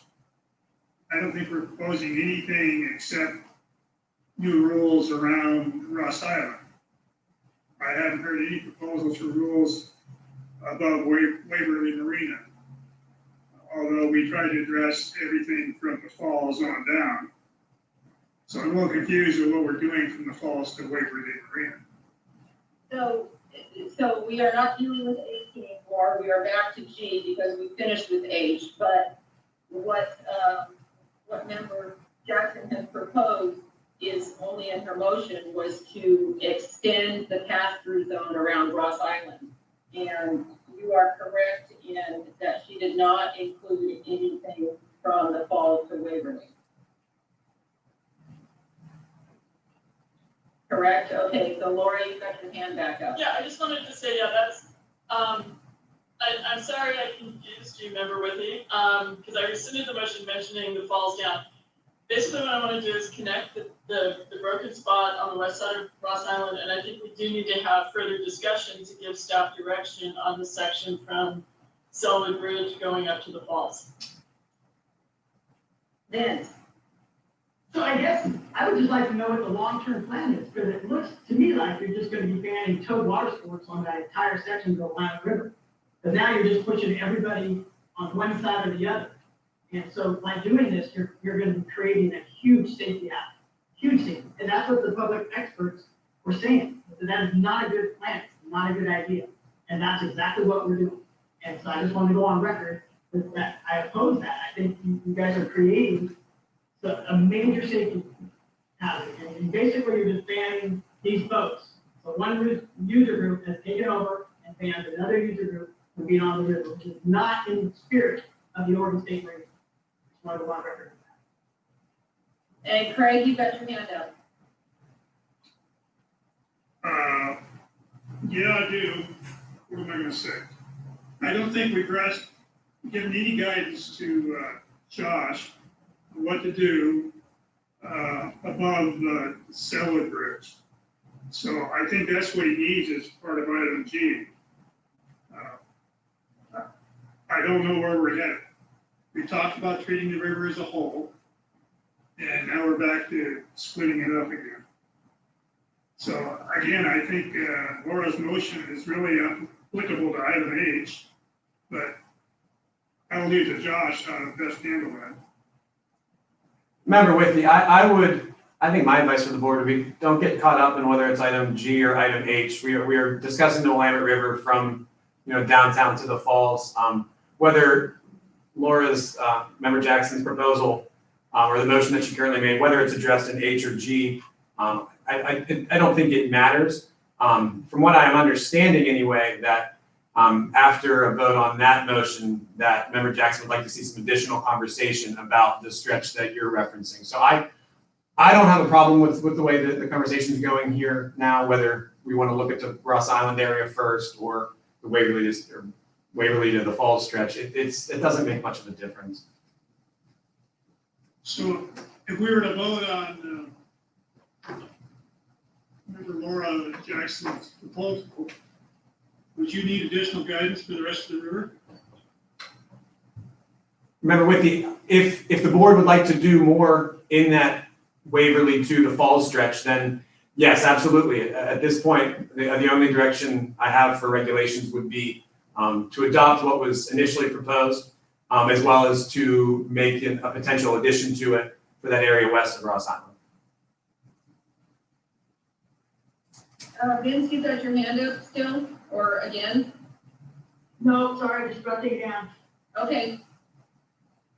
So, I would say that, you know, we kind of need to have some kind of a direction or some kind of a comprehensive, if we're gonna look at this as a river as a whole, we kind of need to not keep kicking the can down the road. So instead of doing this piecemeal, so I don't know if Member Jackson has a vision for Waverly to the Falls that you would like to add into this motion for some rules, but I think that this would be a prudent time to do that.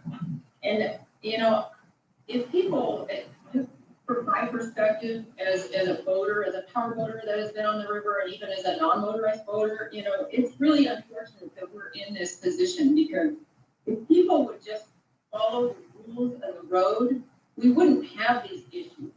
If we just had some common courtesy on the river and those rules of the road were being followed, then we wouldn't be in the position we're in right now. Okay, Laura, you got your hand up. I have a question for Josh. From the falls to the confluence of the Columbia, how many miles, river miles, are we talking? 26. Okay, and from like Steel Bridge to the confluence, it's like 10, is that correct? That is pretty much correct. I have the river miles on that map if you'd like me to bring it up, and I can give you an exact number. But I think, you know, you're looking for a ballpark. Yes, it's roughly 12 miles to the Sellwood area, then there's about 4 miles there to the Steel Bridge, and then another 10 or so to the confluence. So the area that we're talking about, going back to the agenda item, so we're talking about on agenda item H, the section from Sellwood, just upstream of Sellwood, from Waverly to Hawthorne Bridge. It's what, 3.5 miles maybe at the most? Let me bring it up just because I don't want to be giving you any false information. I can give you exact numbers pretty easily.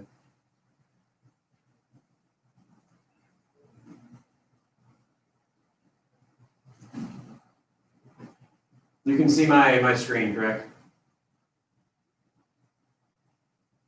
Yeah. Yes, we can see your Yeah. screen. Okay, so as part of the standard layers, we have the river miles on here. So just a quick, you know, orientation. Here's the falls between river miles 27 and 26. You get to the southern end of the regulations as they were currently proposed. Here's your Sellwood Bridge. Here's the Waverly Marina. So that's to river mile 17. So roughly 9 miles between the falls and the South Reach stretch, or the Sellwood Bridge, Waverly area. So that's river mile 17. Hawthorne Bridge here is at river mile 13 or so. So yes, 4 miles. And as you mentioned, the Steel Bridge, which is, so river mile 12-ish. And then the Fremont Bridge is river mile 11. So 11 miles between Fremont and the confluence. Thank you. Mm-hmm. Sorry, I had to turn my mute off. Laura. Take my hand down. Okay, Craig. Okay, one of the concerns I heard from law enforcement is that people in Newburgh Pool are just getting used to the rules they put in place. His recommendation, Sergeant Thompson's recommendation, is that we leave the rules like they are and let everything settle down in Newburgh Pool. So I agree with looking at the river as a whole, but I don't think we should change anything in the Newburgh pools for the foreseeable future. People are going through the adjustment and they're getting used to it. For us to invoke more changes now would just cause more confusion and more problems. I don't mean to interrupt you, Member Withy, but we are not talking about changing anything on Newburgh Pool. But we are talking about looking at the river as a whole, and that could influence what's going on in Newburgh Pool. I think that looking at the river as a whole, we were talking about the lower Willamette.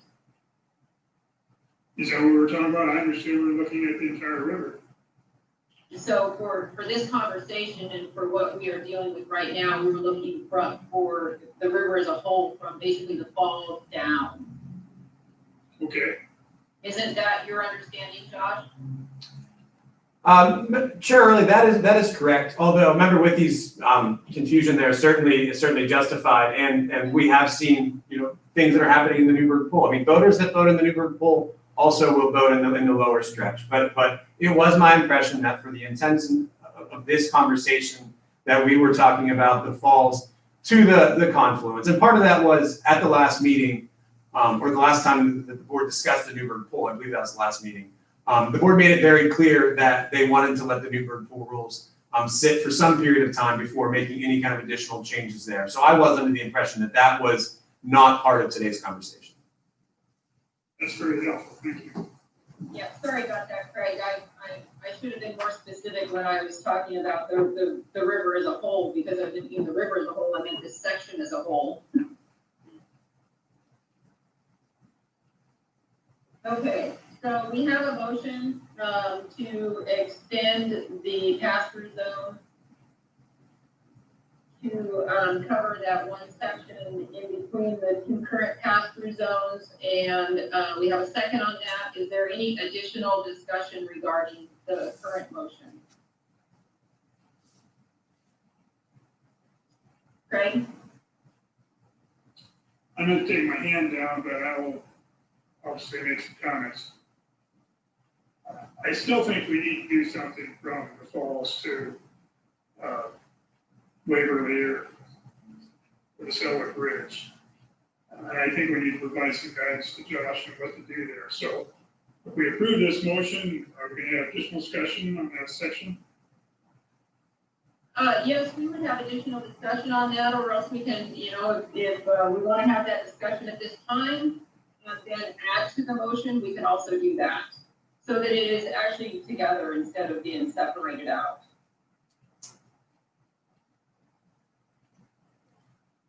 So whatever, does somebody want to make some, ask some questions regarding the falls to Waverly area, Sellwood Bridge?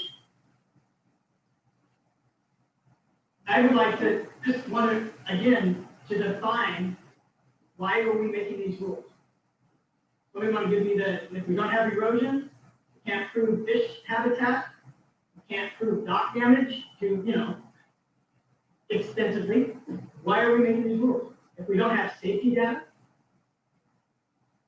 we have different user groups.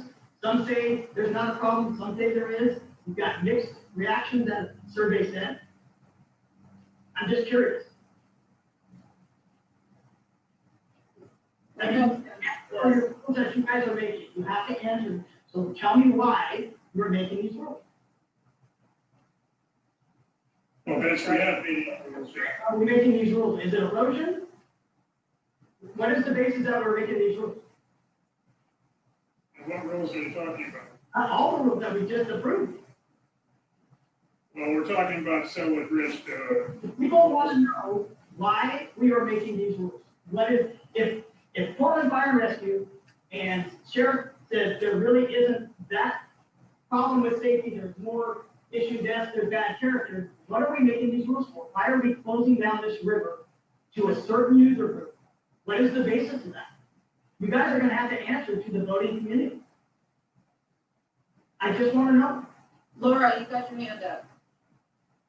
As we've said before, the area that we're talking about in the Sellwood to Hawthorne stretch or Waverly to Hawthorne stretch, we have a concentrated population of vulnerable users.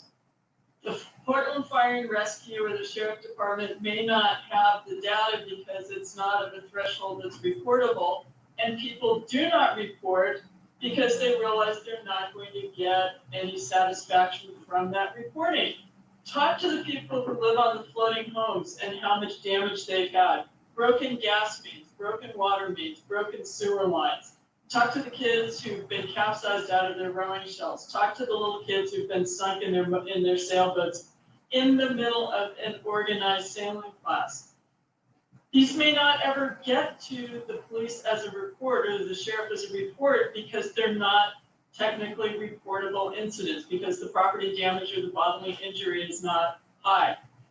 I'm not comfortable, having seen what I've seen increasing in the past couple of years, primarily because of ever increasing artificial wave size. I'm not willing to defer this until somebody actually does get seriously hurt or killed. Okay, and then going back with Val, and this really shouldn't happen, people should really do what they, so why couldn't the education portion of this be our first step? Why does it have to be so drastic, I guess, is what people want to know. I mean, if you have, I guarantee, I drive my boat a whole lot different than I did 5 years ago, because I'm educated, okay? So we take that with hundreds and hundreds of other voters, and we could have a really positive result. Are you always gonna have bad actors? You bet. Are you gonna have non-motorized that don't know what they're doing out on the river? Yes, so they need to be educated. As I said, this is a pretty drastic step that the Oregon State Marine Board is going through. And I think there could have been better channels, better ideas to try first. And, like I said, as much as I don't like paying the Newburgh pool tax is what I call it for education, I think the education portion is awesome. And I love seeing those stickers on the boats because I know that guy knows what he's doing. So why couldn't that have been brought down to lower first? Let's try that. Let's educate these voters, let's educate non-motorized. And you said, Lori, you're an experienced, as non-paddler, but there are a lot of people out there that have no clue what they're doing. And this is right from law enforcement, okay? So they are part of the problem that, a boat's going down surfing and this non-motorized is in an area where it probably shouldn't be, in the middle of the channel, blocking that, so they have to, and yeah, the wave's gonna hit them. So again, education goes a long way. You guys are awful drastic on this. And I wish, I respect every one of you. I just wish we could have did this in steps and tried education first before a flat out ban. So this is just gonna be going out for rulemaking, Vince, so this would not be, it's not completely done. And it doesn't mean that the rule needs to get passed. I just wanna point out that the point of order there. Also, if you wanted to propose something for the Waverly to the Falls, that would be a different course of action, then that's a good motion to make at this time. Yes, I would like to propose a motion that something similar to the towed water sport endorsement, but it be expanded to non-motorized as well, people that tube, all kinds of boaters. Education first. So I don't know how to word that, but I would like to propose something like that from the falls down. Something similar to what we have in the Newburgh pool, where we have educated voters and educated non-motorized that know the rules of the road, that can coexist together without all these regulations. And so Director Warren, can we add I think that came through as a fee, so we can't amend that Newburgh pool water sports endorsement and extend it for the entire river, is that correct? Chair Rulli, that is correct. The requirement of the fee came through legislation, and that would take legislation, and at this point, the next time the agency could propose that legislation would be actually for the 23-25 session. So. Couldn't the Oregon State Marine Board come up with the similar wordage or verbiage of that without going through the legislature and have a comprehensive education program where it's not every 2 years, but they pay a fee like we do now? Because like I think Val said, or somebody might have said that I have no idea, 20 years ago when I took that test, really what that means. But if you have a targeted, I'm a wake surfer, you need to stay this distance and what have you. I mean, surely that can be done. Chair Rulli. Yes, go ahead, Director Warren, and then I see that Josh has his hand up. I was gonna say the Yeah. same thing that the director will. Okay, Chair Rulli, Member Casanova, to create a fee takes legislation. The board does not have the authority to just create a new fee and a new program that way. And even, I'm a point out in these discussions, I think it's interesting, when we talk about education, of course, I think all of us think education is good, but even some of these discussions have highlighted the challenges. There's nothing in the rules of the road that say a non-motorized boat can't be in the middle of the channel. And there are rules that say if I'm encountering a boat that I can't operate around in safe speed, then I have to act accordingly, whether I like whether they're there or not. And so it does highlight. I know Chair earlier talked about if everyone followed the rules of the road, we'd all be great. But it just highlights why perhaps some regulations might help clarify what is and isn't acceptable, because the rules of the road do exist. And I think there's quite a bit of confusion, and folks do get their boater education card. And their boater education card does talk about operating at safe speeds and how you operate around other boats. So just would offer that for the discussion. Thank you. Laura? I think there are some opportunities on the education side. I mean, now that we have the waterway access permit, maybe the board can develop a trifold little brochure about things to remind people about boating safely as a non-motorized boater, and really working with retailers, getting those out. I mean, just getting the word out about the waterway access permit, because so many of the folks who get their boats from the big box sporting goods stores, Costco, things like that, don't even know there is a waterway access permit. But as part of the waterway access permit education and promotion, to include a safety brochure with it, reminding people about what safe operating really means. I think there's an opportunity there that wouldn't be such a huge cost to really get the word out. And I believe that we have directed staff, and there is quite a bit of messaging going out right now regarding that. So that as far as the board direction goes, we've already endeavored to put that forward, and I know that Ashley works on that, as well as many others in the staff do as well. John? Chair, thank you. I was just going to add to that I think that we can definitely make that more of a priority toward the end of this year and certainly next year, because the challenge that Member Jackson just mentioned with people that may buy non-motorized craft from the big box store, they may not be exposed to some of our traditional messaging. And so something that I will make sure that we strive to do over the next year or so is to try to reach that audience more. It might be more outreach to the Costco's and the of the world. But we will make that a priority if the board wants that, and what I'm getting is the board definitely wants that. I think that's been a priority for a while for the board, and so Craig. Yeah, I want to go back to Waverly to the Falls and pursue what Vince's suggestion. I think we would like to have staff work with other agencies to develop studies or what have you to identify erosion and environmental issues associated with recreational boating in general and specifically for wakeboarding. So I would like to see that part of our motion here, or second motion if necessary. You can amend the motion if you would like to, Craig, and add that to it, or you could make a separate motion. But I'm really looking to Josh to advise me whether he wants a second motion or part of this motion. Member Whitty, I'll be honest with you, I'm not entirely sure which motion we are actually referring to at this point. Are we still on the area west of Ross Island? Because I do not believe that we have a motion Yes. for the, okay. We have not voted on that motion. We are still discussing that motion. Whether it's, So the question is, should we add to that motion, or would you prefer to have that one dealt with and then add additional motion?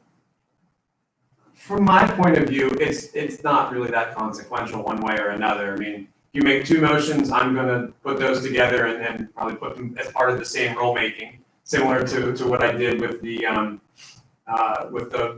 rules that were previously adopted at this meeting. So if the board finds it easier to go on by adopting that motion, or at least voting on that motion and then considering something else, then that would be fine with me. Yeah, I'd like to amend the current motion regarding the west side of Ross Island to include collaborating with other governmental agencies on the erosion and environmental impacts that recreational boating is having from Waverly to the falls. Chair, early members of the board, just as a reminder, we, the Marine Board, did pay for USGS to scope a study on erosion, and we have flooded that. That was done, almost a year and a half, 2 years ago. And we've reached out to partners. I mean, we've not found a funding partner yet on some of those. So I just want to make sure it's clear, we can't compel other agencies to do things. So as long as you understand that our work as Marine Board staff would be to have discussions, meetings, share our board's concerns and ideas. But we certainly couldn't compel other agencies to come to the table and participate in funding a study if they weren't so inclined.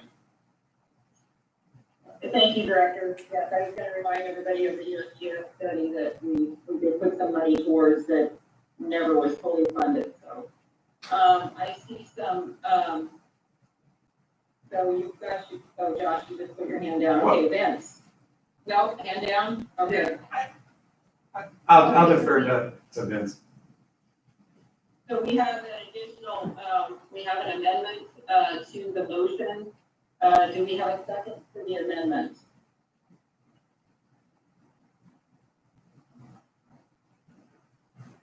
Okay, so seeing as there is none, we are back to dealing with the, motion of,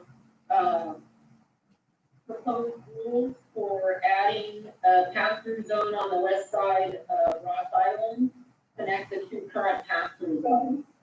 So, is there any additional discussion?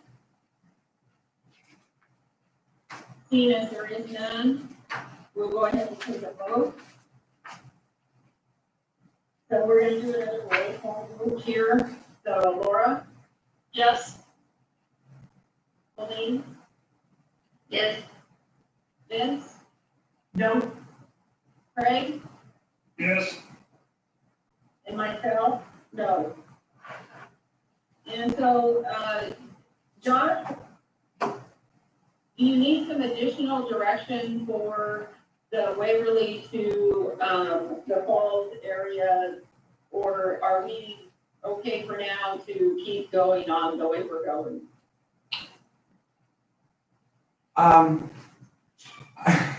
I don't, if the board would like to see regulations for this stretch, then yes, I would require additional guidance, because right now there hasn't been anything proposed at all. So, outside of anything else, any motions that the board makes at this meeting, I don't know what my action item would be between now and January for this stretch.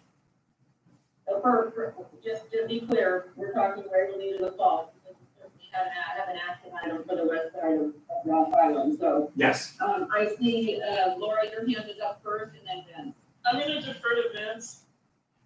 well, I was gonna say, now that we've passed the rules for the lower, let's see how these shake up, let's see how they, and then decide after that. I think, biting off too much right now is it's not fair to the voters, for one, and we really don't know what the outcome's gonna be. So, again, you've got your zones, you've got your pass-through zones, you've got your downtown Portland, let's see what the rest, because, again, what we're not taking into consideration is, you close that whole stretch from the falls down, and you've got property values, so there is a financial and fiscal impact to that decision, and there is, that's true. So, there's no denying that, I mean, that is, property values and stuff. As I took that tour, I saw countless, even today, there was still, or yesterday, there was still wakeboard boats and, throughout, not a lot of them, but there's still people that want to recreate in that stretch of river, that have homes, that have the same entitlements that everybody else does, that purchased homes on that river for that reason. And so again, to do these rules in that stretch, I think is a very dangerous precedent, and we've got to consider the financial, burden that's going to cause with the property values of those homes. And I don't think anybody's really considered that. But that is, I'm talking with real estate people. I have friends on the upper, and that is definitely an effect. So, anyway, That's what I have for that. I think right now, you guys accomplished a lot, and I think we need to kind of see how those rules shake up and see the effects on the upstream and downstream. That would be my input for that. Okay, okay. You're welcome. Okay, so if ever, Laura, you've got your hand up now. Yeah, well, since my hand was up and I deferred to Vince, I see it a little differently. When you look at the comments that were received, there was a whole lot of folks that were, I don't want to call out specific individuals, but a lot of folks who live in that part that's upstream of Waverly were saying, we don't necessarily disagree with what you guys want to do in downtown Portland, but you're kicking the can into our neighborhood. And we told them, yes, but we're also looking at how to protect your neighborhood. So we've just said, yeah, we want to do what we want to do in downtown Portland. I think we owe it to the folks in that upper section to do something for them, because there were a lot of letters that said, I don't support what's happening in downtown Portland because it's already bad in my area and it's only going to make it worse. The survey that Josh sent out, Josh, the number was something like 60%, 70% of those property owners were saying that they believed their property damage was wake related. Of the 70%, 65% of folks that indicated they had damage, 60 of those 69 responded. So if you had damage, you attributed it to boats. And over 50% of dock owners said that they had damage. Over 50% of them said they had damage that they attribute to recreational boats, not any kind of boat specifically, although then you read some of those comments, many of them did mention certain types of watercraft. Okay, we have areas up there that are incredibly narrow. There was some respondents from folks who live across from the park at Lake Oswego that does have a no wake zone on it. Basically saying there's something like 150 foot wide channel for towed wake sports because of the no wake zone associated with that park and dock. There are areas that are up there that are obviously really not, it's hard to make it a safe and non-damaging opportunity for people. So I think we do owe it to the folks up there to look at something and make it as a package that's going to be implemented over the entire, what would it be, 13-mile stretch or whatever, for boating season 2021. I'm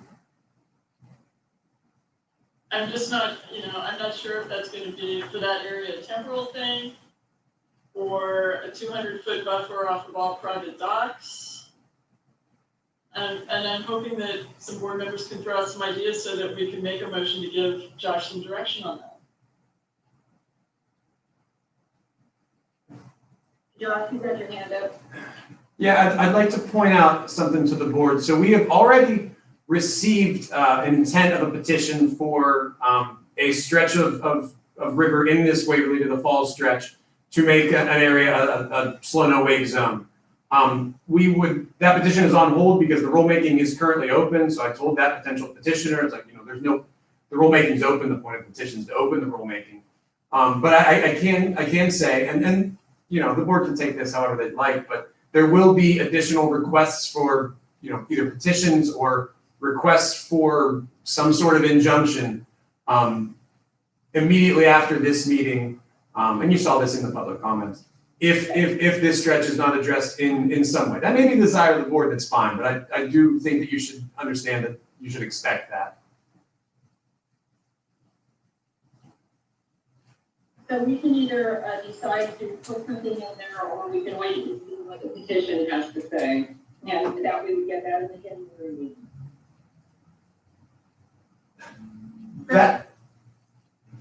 Well, I made a motion before to try to address this.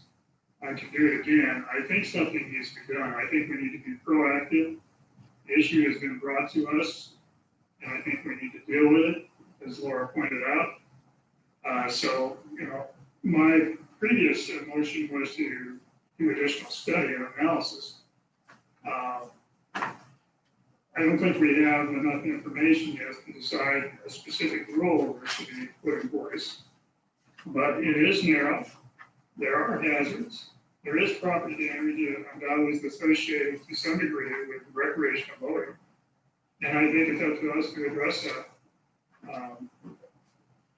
Beyond additional studying or analysis, I don't know what to do at this point.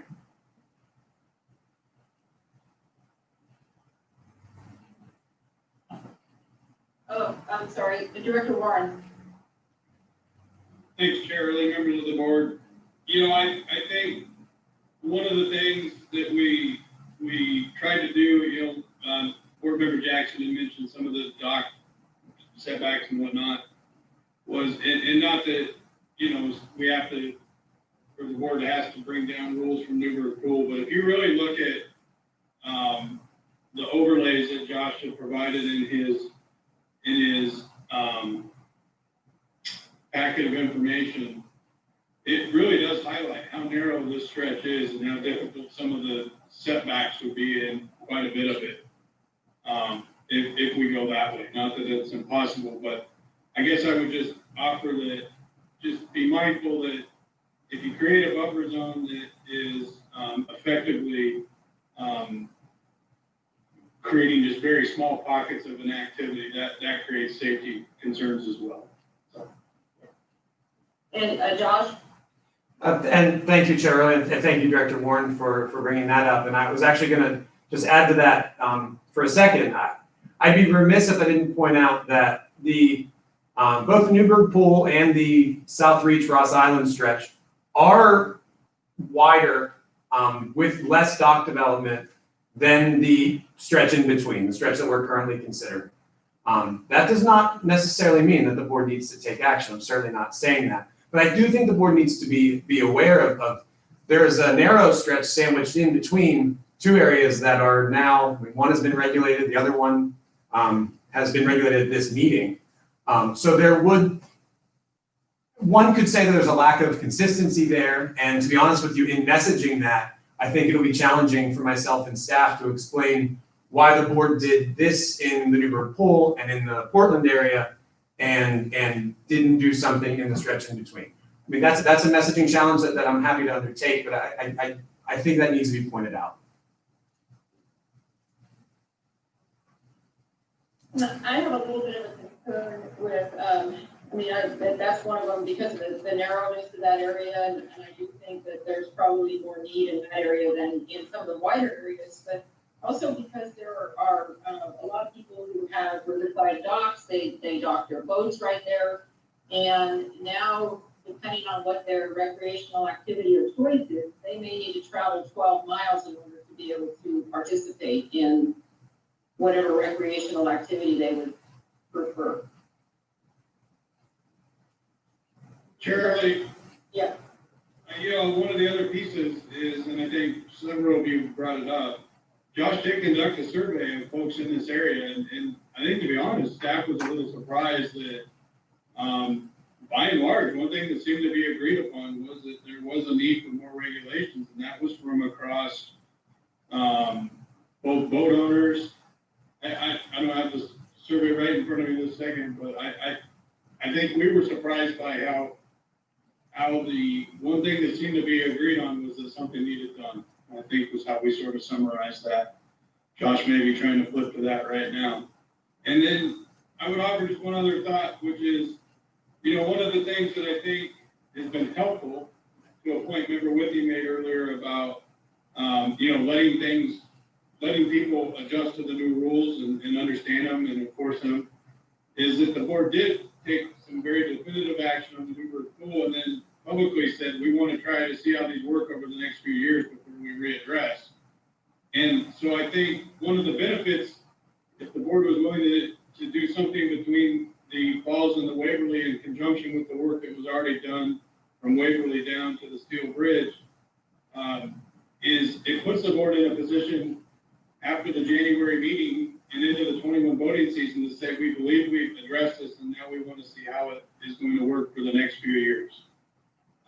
If the board doesn't take definitive action in that section, I think it's going to just become the next year's topic.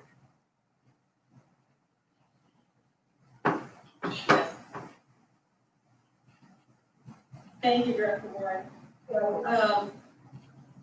So Frank, you've indicated some desire to put something forward for this section of the river from the falls to Waverly. Do you have a vision of what that would be at this time? Well, I would have a vision of restricting, wake boating or, other boating within a certain buffer area. The river narrows down with 150 feet wide in some sections. I would say maybe 200-foot buffer is reasonable across the river. You can create those as no wake zones or what have you. But I think something like that needs to be done. Laura? Yeah, I'm trying to figure out like kind of thresholds and wording, because I agree with Member Withy about something needs to be done. We have enough evidence, I believe, that we do need to protect people and their property. But what happens, you end up with, if you look at the map that Josh had put up before with the 100, 200, 300-foot rings, is you end up with these little quarter-mile stretches where you have a free zone. And that's when you get back into what the law enforcement people were saying is concentrating a whole bunch of the wake-making use in this one area, which to me seems to be a safety hazard. I mean, is there anywhere in, other than maybe the like Cedar Oak, or what's the one across from Melbourne, up to the falls, is there really any area that isn't significantly impeded? Member Jackson, this was something that I looked into a little bit, and I came to that same conclusion that, so here's your Waverly Marina. This stretch certainly has some docks, and then it gets between river miles 18 and 24. As you can see, it's pretty congested as far as docks. And then yes, you're correct.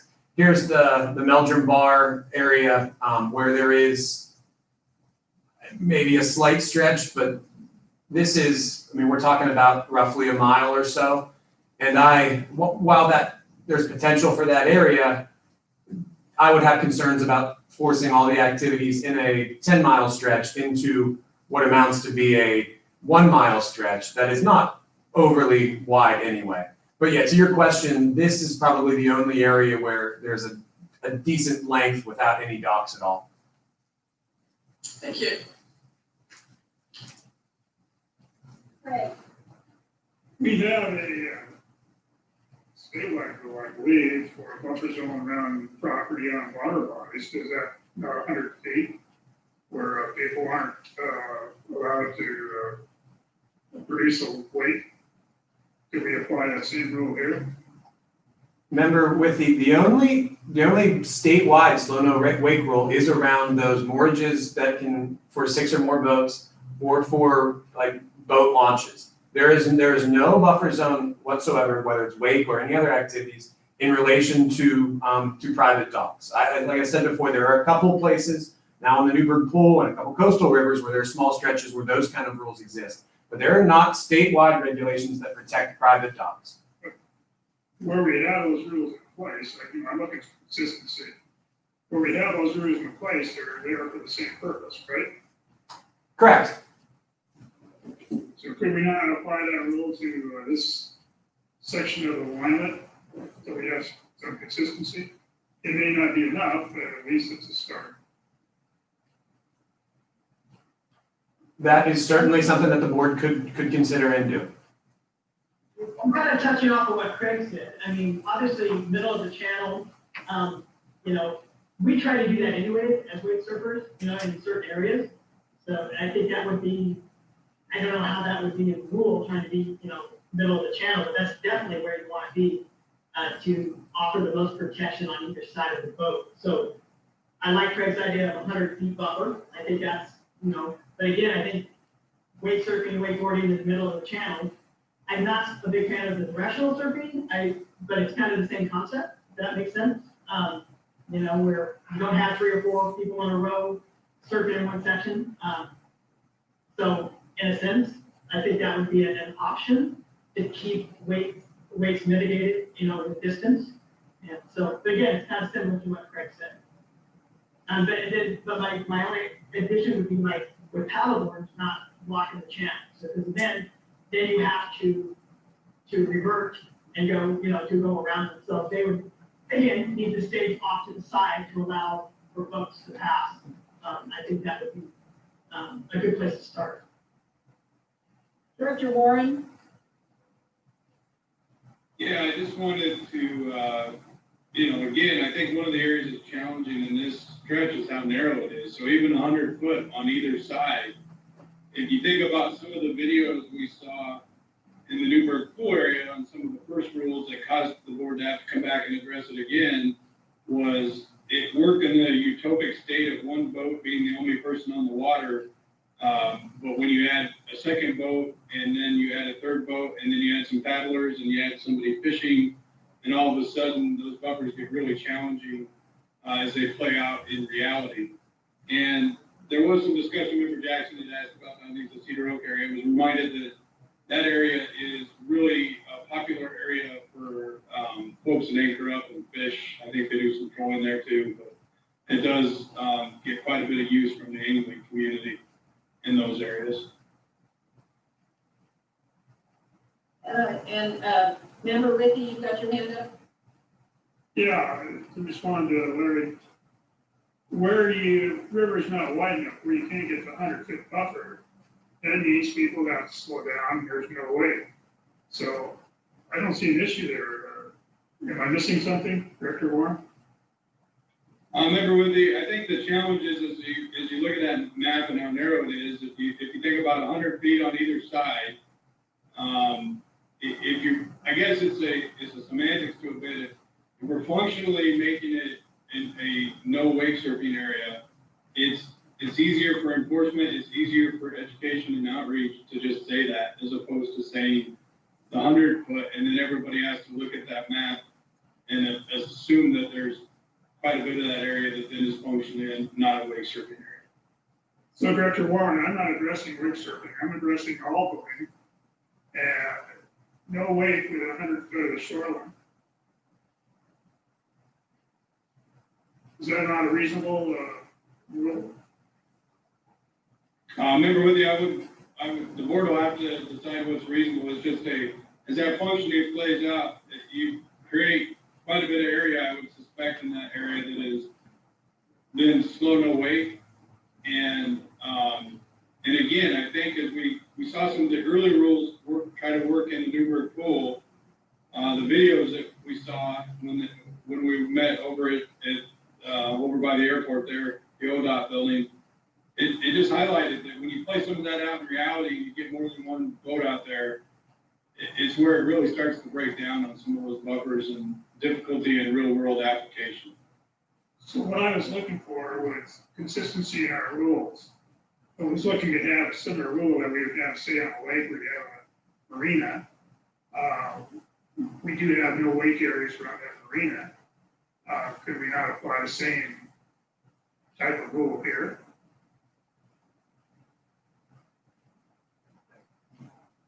The board certainly could go that route. Again, I just would ask that you think about some of what we've learned as we've tried some of those approaches and looking at some of the maps and the river widths and thinking about how that plays out as boaters hit the water on a 90-degree day. I think we also need to consider that some of those landowners in that area also have power boats, and in order to be able to maybe get back to their dock, if they go downstream, they might need to have faster than no wake in order to be able to get there in reality. And they would be creating no wake, so just something to think about. Okay, so Laura, you had your hand up, and then Vince. Yeah, so my comment is kind of directed as a question to Vince. In my experience with the problem that we're discussing is it's not it's not just motorized boats, because the wave pattern off of a fishing boat, the wave pattern off of a pontoon boat, the wave pattern off of a wake surfing versus a water ski boat, those wave patterns are very, very different. And in a lot of cases, going slow makes the problem worse. Yeah. And this is kind of for Vince. I mean, from what I understand and what I've seen in my very, very limited experience having been on a wake surfing boat, you know, you load up your ballast, you set your trims, you do what you do, and you get up and you surf. If we talk about doing a 100-foot buffer, which would effectively create some areas where you would have to go no wake and then go back to wake, go no wake, go back to wake, is that even operationally feasible for a wake surf or a wakeboard boat? Well, yeah, funny you should ask, because we usually go up, we go off the Newburgh, schools of Rogers Landing. We go upriver, and you'll find some fishermen, occasional paddleboarder. There is one stretch where a lot of boats tie up on the shore, and so out of respect, we'll go and then we'll stop, cut it, load the wake surfer, go past them, load it. You know, it's not. I don't see a lot of people doing that. I do it personally because I just do it out of respect. You get a much better response from the people you pass when you do that. And so, yeah, again, I don't do this on the weekend. I'm generally there Thursday nights, Friday nights, but it's still pretty packed on a hot day. So yeah, I have done that practice. And is it practical? It can be if you want to keep the river open. You know, I have no problem doing it. You know, again, you stop, you load your wake surfer, you go past the person, you know, you load back up. So yeah, it can be done. It, you know, again, as an option of, okay, do you close this whole section or is this an option? I'm obviously going to take that. But, so yeah, I have done that in the past, and I will continue to do that if I see necessary. Just to keep, again, educated voter, knowing what all this is about. I want to try to be the best voter out there that I can. And so I do that personally. Thank you, Vince. You bet.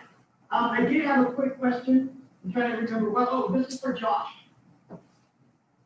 And now I forgot what my question was. So, hang on. Oh, I got it. Okay. So, don't we already have a rules like the RAC working on this portion of the river, or is there a committee? I thought we had that. So don't we want to bring them into this section of the river, possibly? Since we kind of already established them?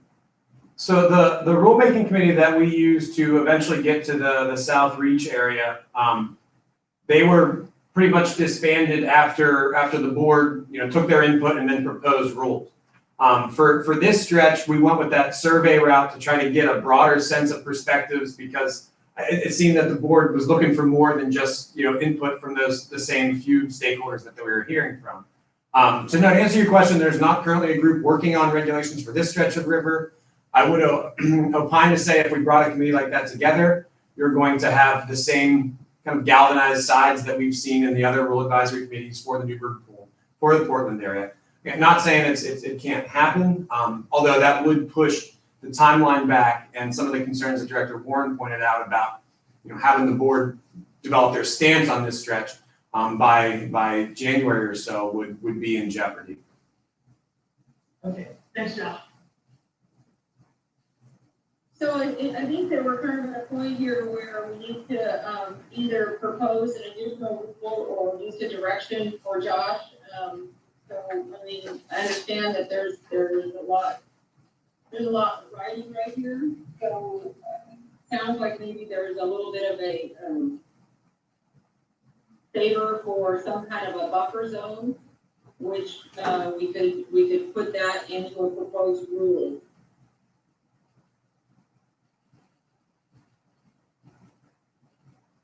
Okay, so maybe not. So, Craig? You're still muted. You're still muted. Craig, you're muted. Okay, I think we're looking for a motion. I would like to make a motion that we establish a buffer zone, and I'm suggesting 100 feet from Waverly to the falls on lower Willamette.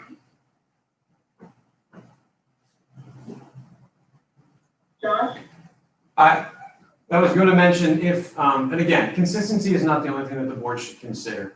But just to be clear, the 100-foot slow no wake buffer is in place in the Newburgh pool. So if that was in place in this stretch, that would be consistent. However, the Newburgh pool does have, again, those additional regulations, 200 foot for certain towed water sports and then 300 foot for wake surfing explicitly. So again, I just want to make sure the board's aware of what we have in the Newburgh pool. And the other places that I mentioned in the state where we have some of those buffers, like I think of the Alsea River being one of them, that is a 100-foot slow no wake buffer from docks. And one thing I wanted to mention as well is, remember Whitney was talking about our statewide slow no wake rule for morages and access areas. That is a 200-foot slow no wake for all those facilities. So it's a little bit different than the 100-foot in place in the Newburgh pool and elsewhere. I have a question to tag onto that. So if we do enact a 100-foot buffer, could we put in there that non-motorized would have to stay, when boats are around, would have to stay in that area so boats could be in the middle of the channel? So something to do with non-motorized in that 100-foot zone on some of these narrow areas. And if we regulate wakeboard boats, why can't we regulate on paddlers too? Kind of the same thing, right? I mean, I know you said something, I think, where words it might be unfair that paddlers can go anywhere they want, but obviously wake surf boats can. Remember, Castronova, I don't believe that's outside of the board's authority, if that's your question. Yeah, I was wondering if that's something that in that stretch, being it is narrow, allowing motorized boats to stay in the middle of the channel so they can adhere to that 100-foot buffer, and paddlers, non-paddlers. But again, I would think in talking with Nate Thompson, being off the side is a lot more interesting than in the middle of a river, where it's kind of what I thought. So that would be my suggestion, that non-paddle or non-motorized, when boats are in the area, to stay in that 100-foot buffer off to the side, so that motorized can be in the middle of the channel. Remember, Castronova, I would say that my only comment would be that if the board were to go a direction like that, some consideration would have to be given to how non-motorized boaters cross the channel. And there'd be, I've never really considered regulations like that, so I'd have to do some more thinking. But there would be challenges, but to your base question, it is not outside of the board's authority to put in regulations like that. I mean, an education part of that would be great, that then they know, but again, it's just trying to be fair to all parties. That would help out the boating community. Everybody kind of knows their part, especially in that stretch of the river. So again, I mean, it seems like we can put regulations on the wake surf community, but when it comes to putting regulations on paddlers and boy, we kind of have to pull back. So I just want to be some fairness on that. If that makes sense, So all parties have at least a fighting chance of using the stretch of the river. We have Director Warren and then Colleen. So not to be a broken record, but just for the board to think about, a lot of the docks in that area are at or almost in the channel. So if you do something around 100 foot around a dock and you start talking about non-motorized and channels, you've got to allow a way for non-motorized boats to get around docks themselves. And again, I think one of the challenges with this section is it is extremely narrow. It is more narrow than other parts of the river that the board's already taken action on. That just presents some challenges, I think, maybe why the board is struggling to think about how to address it. Colleen. I rescind my raised hand. Director Warren answered my question. Okay. All right, and Vince, did you still have, okay, you put your hand down too. Yeah, I mean, again, trying to come up with something like that branched off of what Craig said, and just to allow, that's kind of what the theme was. If we Okay, so at the current time, we have a motion to have a buffer zone of 100 feet for wakes. So, Craig, but we don't have a second on that motion yet, though. I would, So, Craig,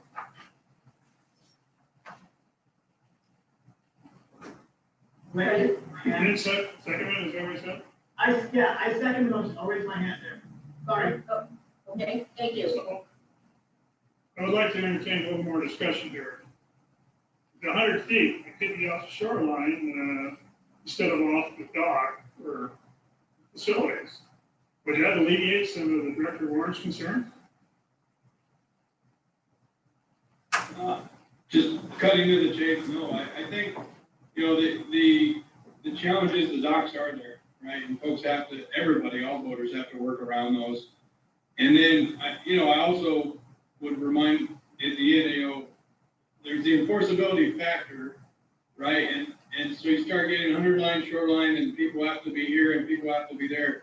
It's a real challenge. One of the questions, just so board members can start thinking about, is if we go with the 100-foot buffer idea, whether it's dock or shorelines, I think one of the things staff's gonna wanna know is how much water is viable then for some of these activities. So if there's only 50 feet of water left, then is that area now a slow no wake zone, or are we gonna truly leave a 50-foot area where people can pass through, or I think those are some of the challenges with where we go with these buffers again, but, Wouldn't all that come out in the rulemaking? I mean, this is not a final decision, but this is just a proposal.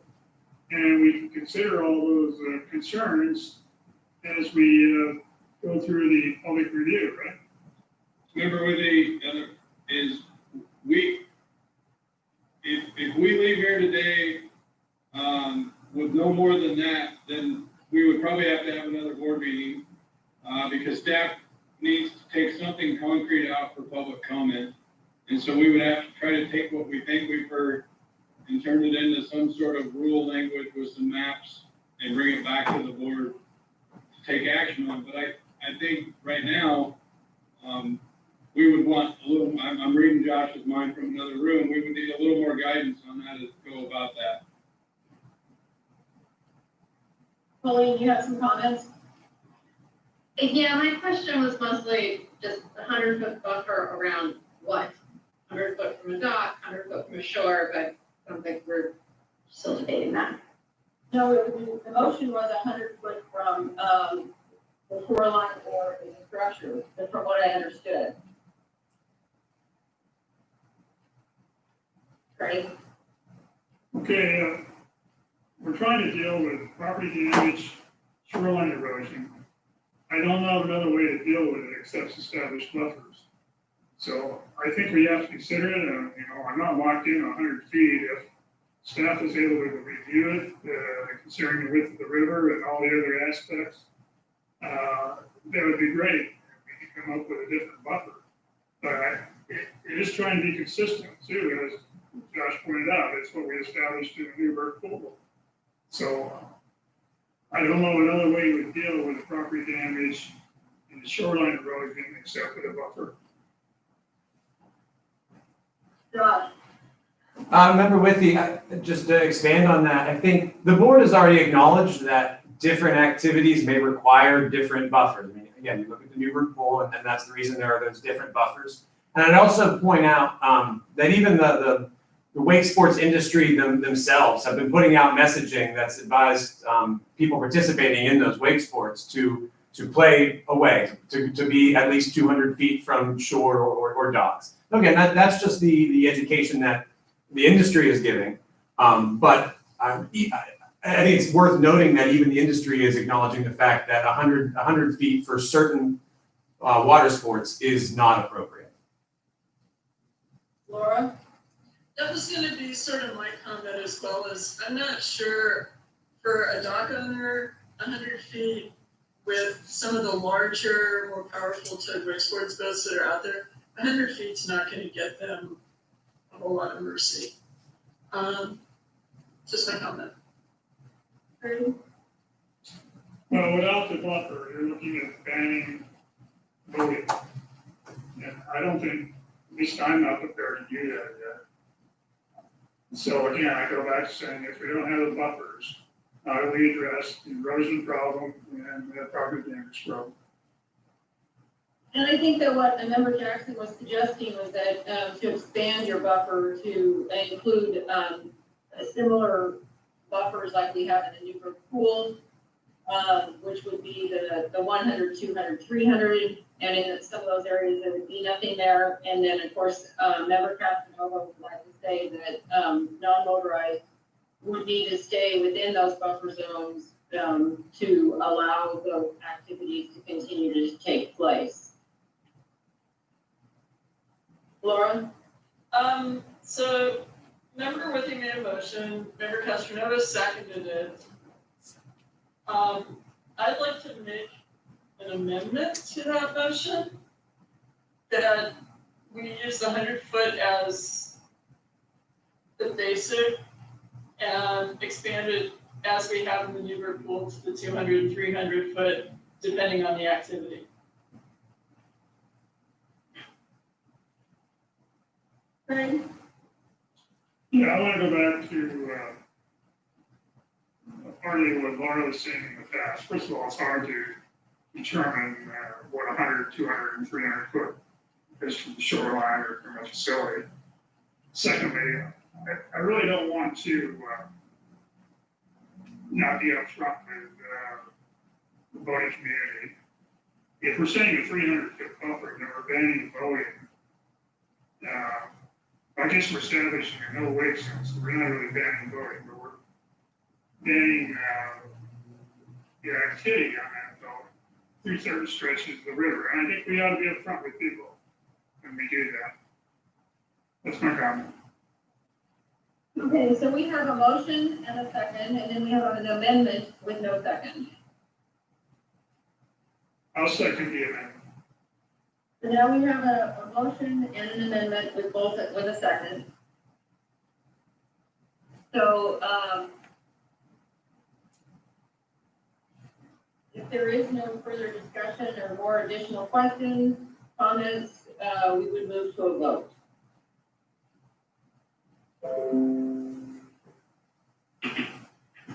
Vince? Colleen? I'm ready to vote. Colleen? I just have a question on expansion of buffer. To apply the rules we have in Newburgh pool in this area of the river would not work, correct? Because it's too narrow? Member Moran, I was going to wait to bring that up after you voted, but to just take the Newburgh pool concept as is, and we'd also have to have a discussion on whether that includes some of the plowing language that we have in place for the Newburgh pool. Remember, there's other things than just the buffers, but even just those buffers, it could work. But it would functionally ban wake surfing in the entire stretch outside of a less than a mile stretch around the Meldrum Bar. There would be certain small, very small areas that I think it would probably be irresponsible to say that, yeah, you can wake surf in this 20-foot by 10-foot stretch. So I can bring that map up again if we want to go through that. But if that's the route that the board is going, that would, I think the board has to then say, this means that wake surfing is restricted from the falls until to the Hawthorne Bridge. So I have a question. What about just center channel? Wake surfing, wake sports in the center of the channel. So wherever you're at, that's pretty easy to look one side to the other and right down the center. And obviously you're going to be observing a lot of those buffers if you're in the middle of the channel. So you can't be, again, that would be one of the ways to kind of solidify the 100 foot is, wherever you're at, you have to be in the middle of the channel. If you're going to be wake surfing, wakeboarding, tubing, whatever. And I'm just throwing that out there to see if that's even a viable option. Yeah, no, members of the board, so again, broken record, in this area, center channel in a lot of this area still doesn't give you 100 foot, and as Josh said, even the industry's acknowledged at least 200 foot, and the board's previous action has been 300 foot for wake surfing. And then it also creates that issue we saw in some of the first rounds of the Newburgh pool, where again, it works right up until you add a second boat. And then it breaks down because an operator has to decide whether they're going to violate the center channel rule, whether they're going to violate the how close they should be to other boats, or whether they're gonna violate the rules of the road that would probably require them to come off wake surfing and stop the activity while there was another boat around. Well, I would just comment that for us, I mean, this is a stretch of the river. I mean, I'm just disappointed that there's very little talk about priority public access to it, and recreation over private clubs and private homeowners. So it's like, you know, this is a public river and people have a right to recreate on it. Obviously, the added houses and docks that are added to this, I mean, that's kind of like, you build a house on a river, build a dock on a river, you're gonna get what you're gonna get. It's the public access of that river. And I think we're forgetting that. So I just wanted you guys to be aware of that. You know, this is a public river. And yeah, people put houses on it, but they instantly think it's their river and it's their area. And instantly there's an entitlement that goes with that. And I think that's what the Oregon voter is so upset about. They're being prioritized over public access to these rivers and able to recreate, which is right in our Marine Board handbook. So consider that when we're making these rules. Okay, so Laura, you've got your hand up there.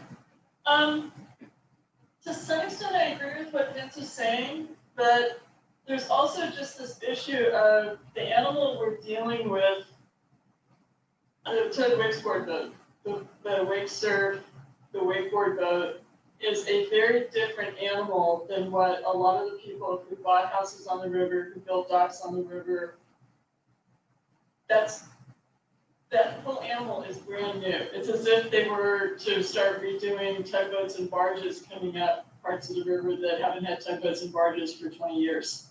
It's a whole different animal, and it's something that is, even with responsible operation, can cause damages.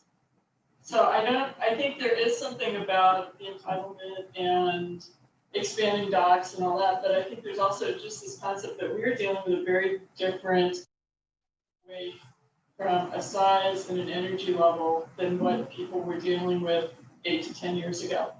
And when I see some of the boats that have changed even just this year from somebody who got a new boat on the Willamette, what that boat is producing this year versus what their boat produced last year in terms of just overall size and energy, it's scary. So just to be clear here and kind of try to focus these things and be a little succinct here, we are just proposing some rules that would go out through rulemaking, and then, well, of course, Josh would have to do that, and then we would revisit this in January to be able to adopt rules. So that would be, we aren't deciding this all right now, just to be clear on that. So these are just proposed rules for this section of the river. So we have a motion, a second, an amendment, and a second. Josh, did you want to make any comments? Shirley, thank you for the opportunity, but no, I'm good. I think it's probably worth it to vote on the motions at hand. Okay. So we're gonna move to voting on the motions at hand if nobody has any additional comments. Okay, so we're gonna take it in its entirety with the motion to add the west side of Ross Island for the pasture zone, as well as the area from Waverly to the Falls with the zones on that. So all those in favor? Aye. Aye. Aye. And all those opposed? I pass. Nay. So we will go ahead and put these forward for proposed rules.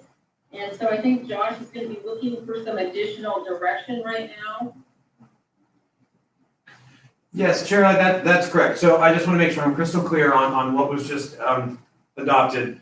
So the zones that you're referring to are the buffer zones identical to the Newburgh pool. 100 foot for slow down wake, 200 foot wakeboarding, tubing, 300 foot for wake surfing. That part, I'm correct on that, right? That was the amended motion, yes. So I have two questions then. The first one would be, is it the intent of the board to take the other language that is in the Newburgh pool rules, not the zones themselves, but the other language that applies to that whole stretch, that, no, I guess the plowing language wouldn't apply, but the no anchoring, except for fishing, more than 100 feet from shore, because that is also part of the Newburgh pool rules.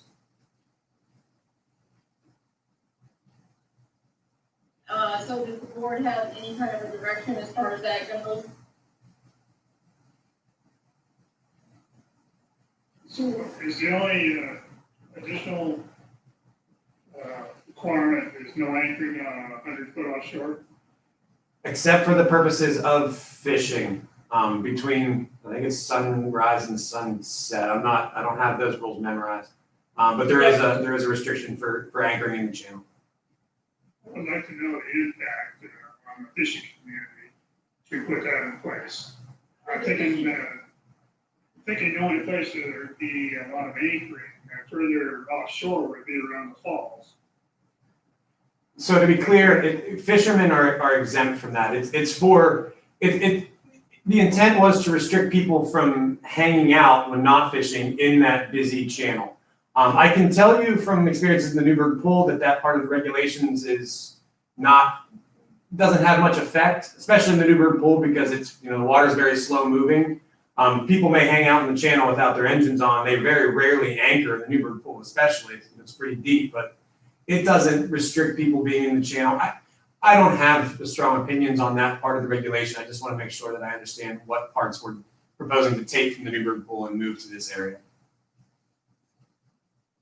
And in reality, the fishing season for that section is probably not going to be impacted quite as much from, the regulations for the wakes. Because the main part of that fishing season is not going to be during the same time. But sunrise to sunset is the legal time for fishing anyway. So, and I think that one of the other intents from the Newburgh pool was to prevent people from anchoring overnight in that area. Just to make it clear, I don't have any heartburn with the idea of not taking that. I just know that that's in the Newburgh pool regulations. Okay. Craig? When I was on the lower Willamette, there was a number of boats with sunbathers hanging out in the middle of the channel. That could be a problem, and I think it would be reasonable to extend their Newburgh pools into this section of the river. So you're suggesting that include the no anchor regulation in these proposed rules, Craig? We don't need a motion. We're just looking for direction for Josh. Yes, I am. I'm suggesting we be consistent and we try to keep people out of the center of the river.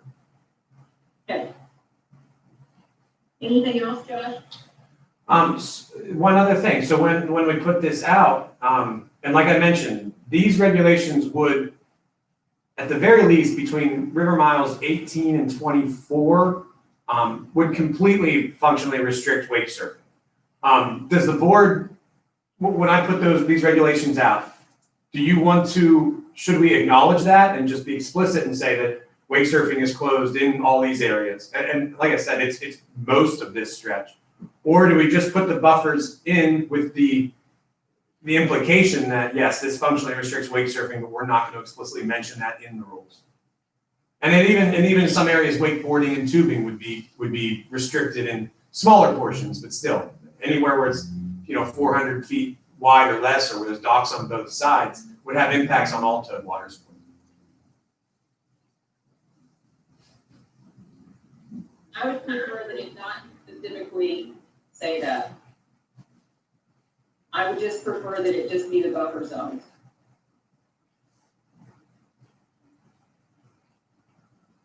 Anybody else? I would agree with Rob on that for sure. Yep. Pauline? Sorry, Army. Okay, no problem. Okay, so I think that there's a little bit of direction there for you, not a lot, but, I think that we will go ahead and move forward then. You get to still sit there in the hot seat. We're gonna move on to item I'm sorry, we already did H, I meant to say. Thank you, Charlie. Aye, so Josh, you are still there regarding board minutes. Sure. Board meeting minutes procedure. Thank you, Chair. Item I is should be an easier one. Just to revisit the last item real quick, just so the board's aware, then there will be, we'll propose rules, and then you'll have the opportunity in January to formally adopt those rules. So we might talk about that again in the timeline agenda item coming up next. So anyway, item I, hopefully this is simpler and much more straightforward. So after each board meeting, OSMB staff, and I say OSMB staff, this is Jennifer Cooper, transcribes essentially the entirety of the meeting and all the conversation. As you can imagine, and this meeting will certainly not be an exception, that takes a significant amount of time. With the current technology, we already record every one of these meetings. This one's being recorded. We make those, those videos are completely public and available to the board and everyone else. And that's the way that most people then, see what happens at the board or at the board meetings. Because we make that full meeting audio and video available, our obligations for furnishing meeting minutes are met according to the statutes that kind of lay out the rules for meetings. So staff is requesting that going forward, and probably not for this meeting just because of the technical challenges that we've experienced in this meeting, but then going forward, if the board has a problem with, if we make the entirety of the video and the audio available, but have the minutes be, capture motions, votes, all that, but not get into the minutia of every part of the conversation, just to spare some of to Jennifer some time in putting all that together. So we want to bring that to the board and just ask if those all the written minutes with the entire conversation is important, or if the board would be okay with kind of condensing that process. I would make a motion that we condense the process, including this meeting, to include the significant, item on the agenda that we have addressed. And let the record continue to have the audio support for the entirety of the board meeting.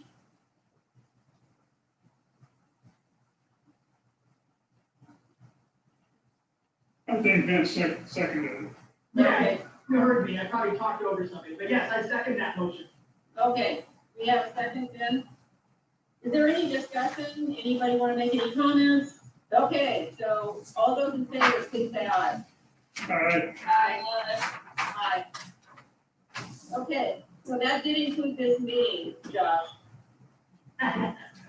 Okay, thank you, Charlie. I think Jennifer will be appreciative of that.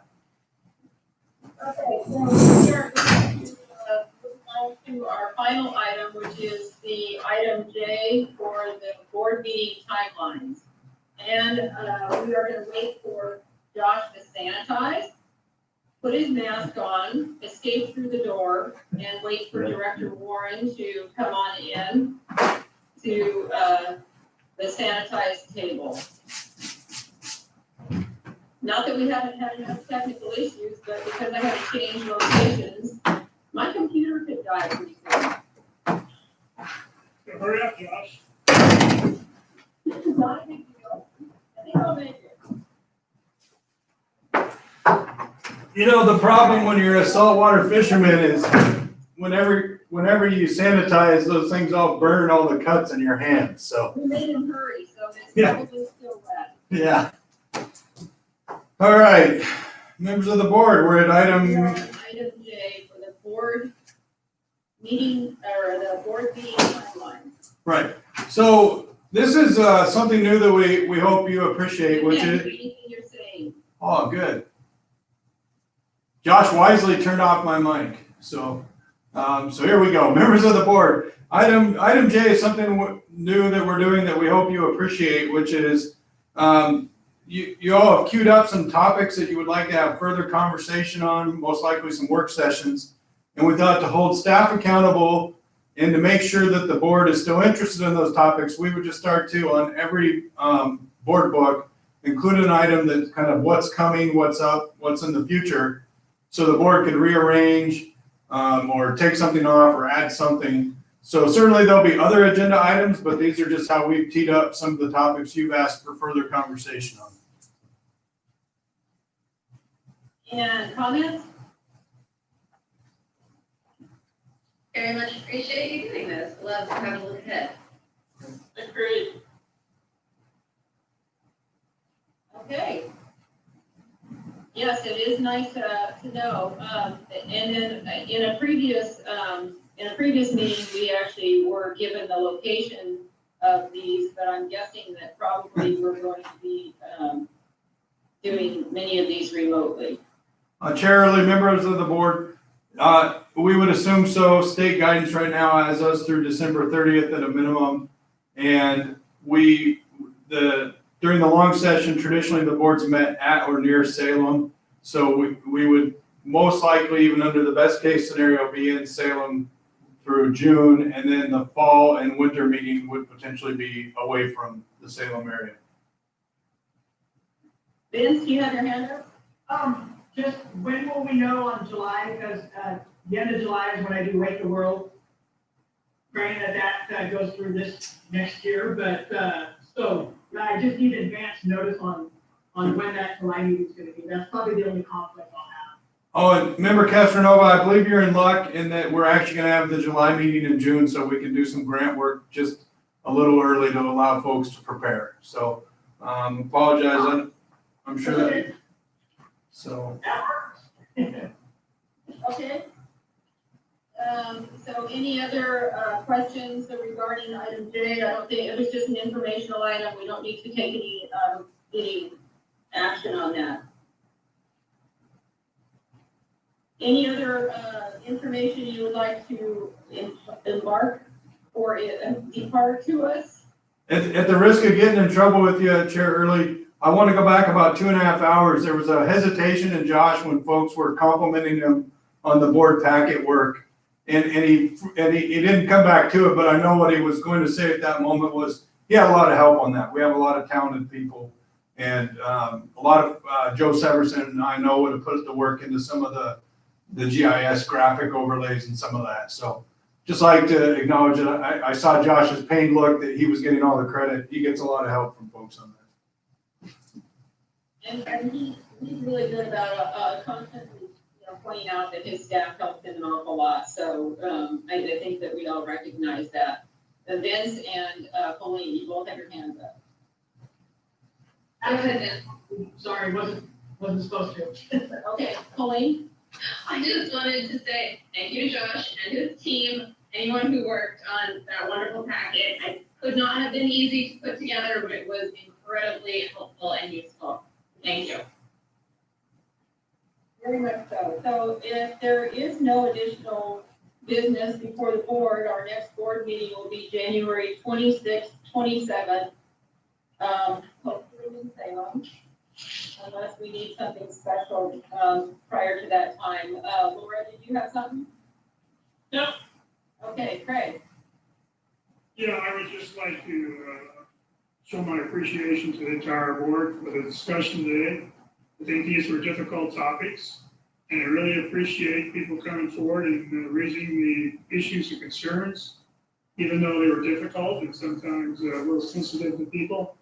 I think this is what the board's about, and this is what we need to do. It's the only way we're going to get the solutions. So thank you all. And I would second that. I respect every one of you guys and your opinions, even though we may differ on things, but you guys are all professional, and I enjoy working.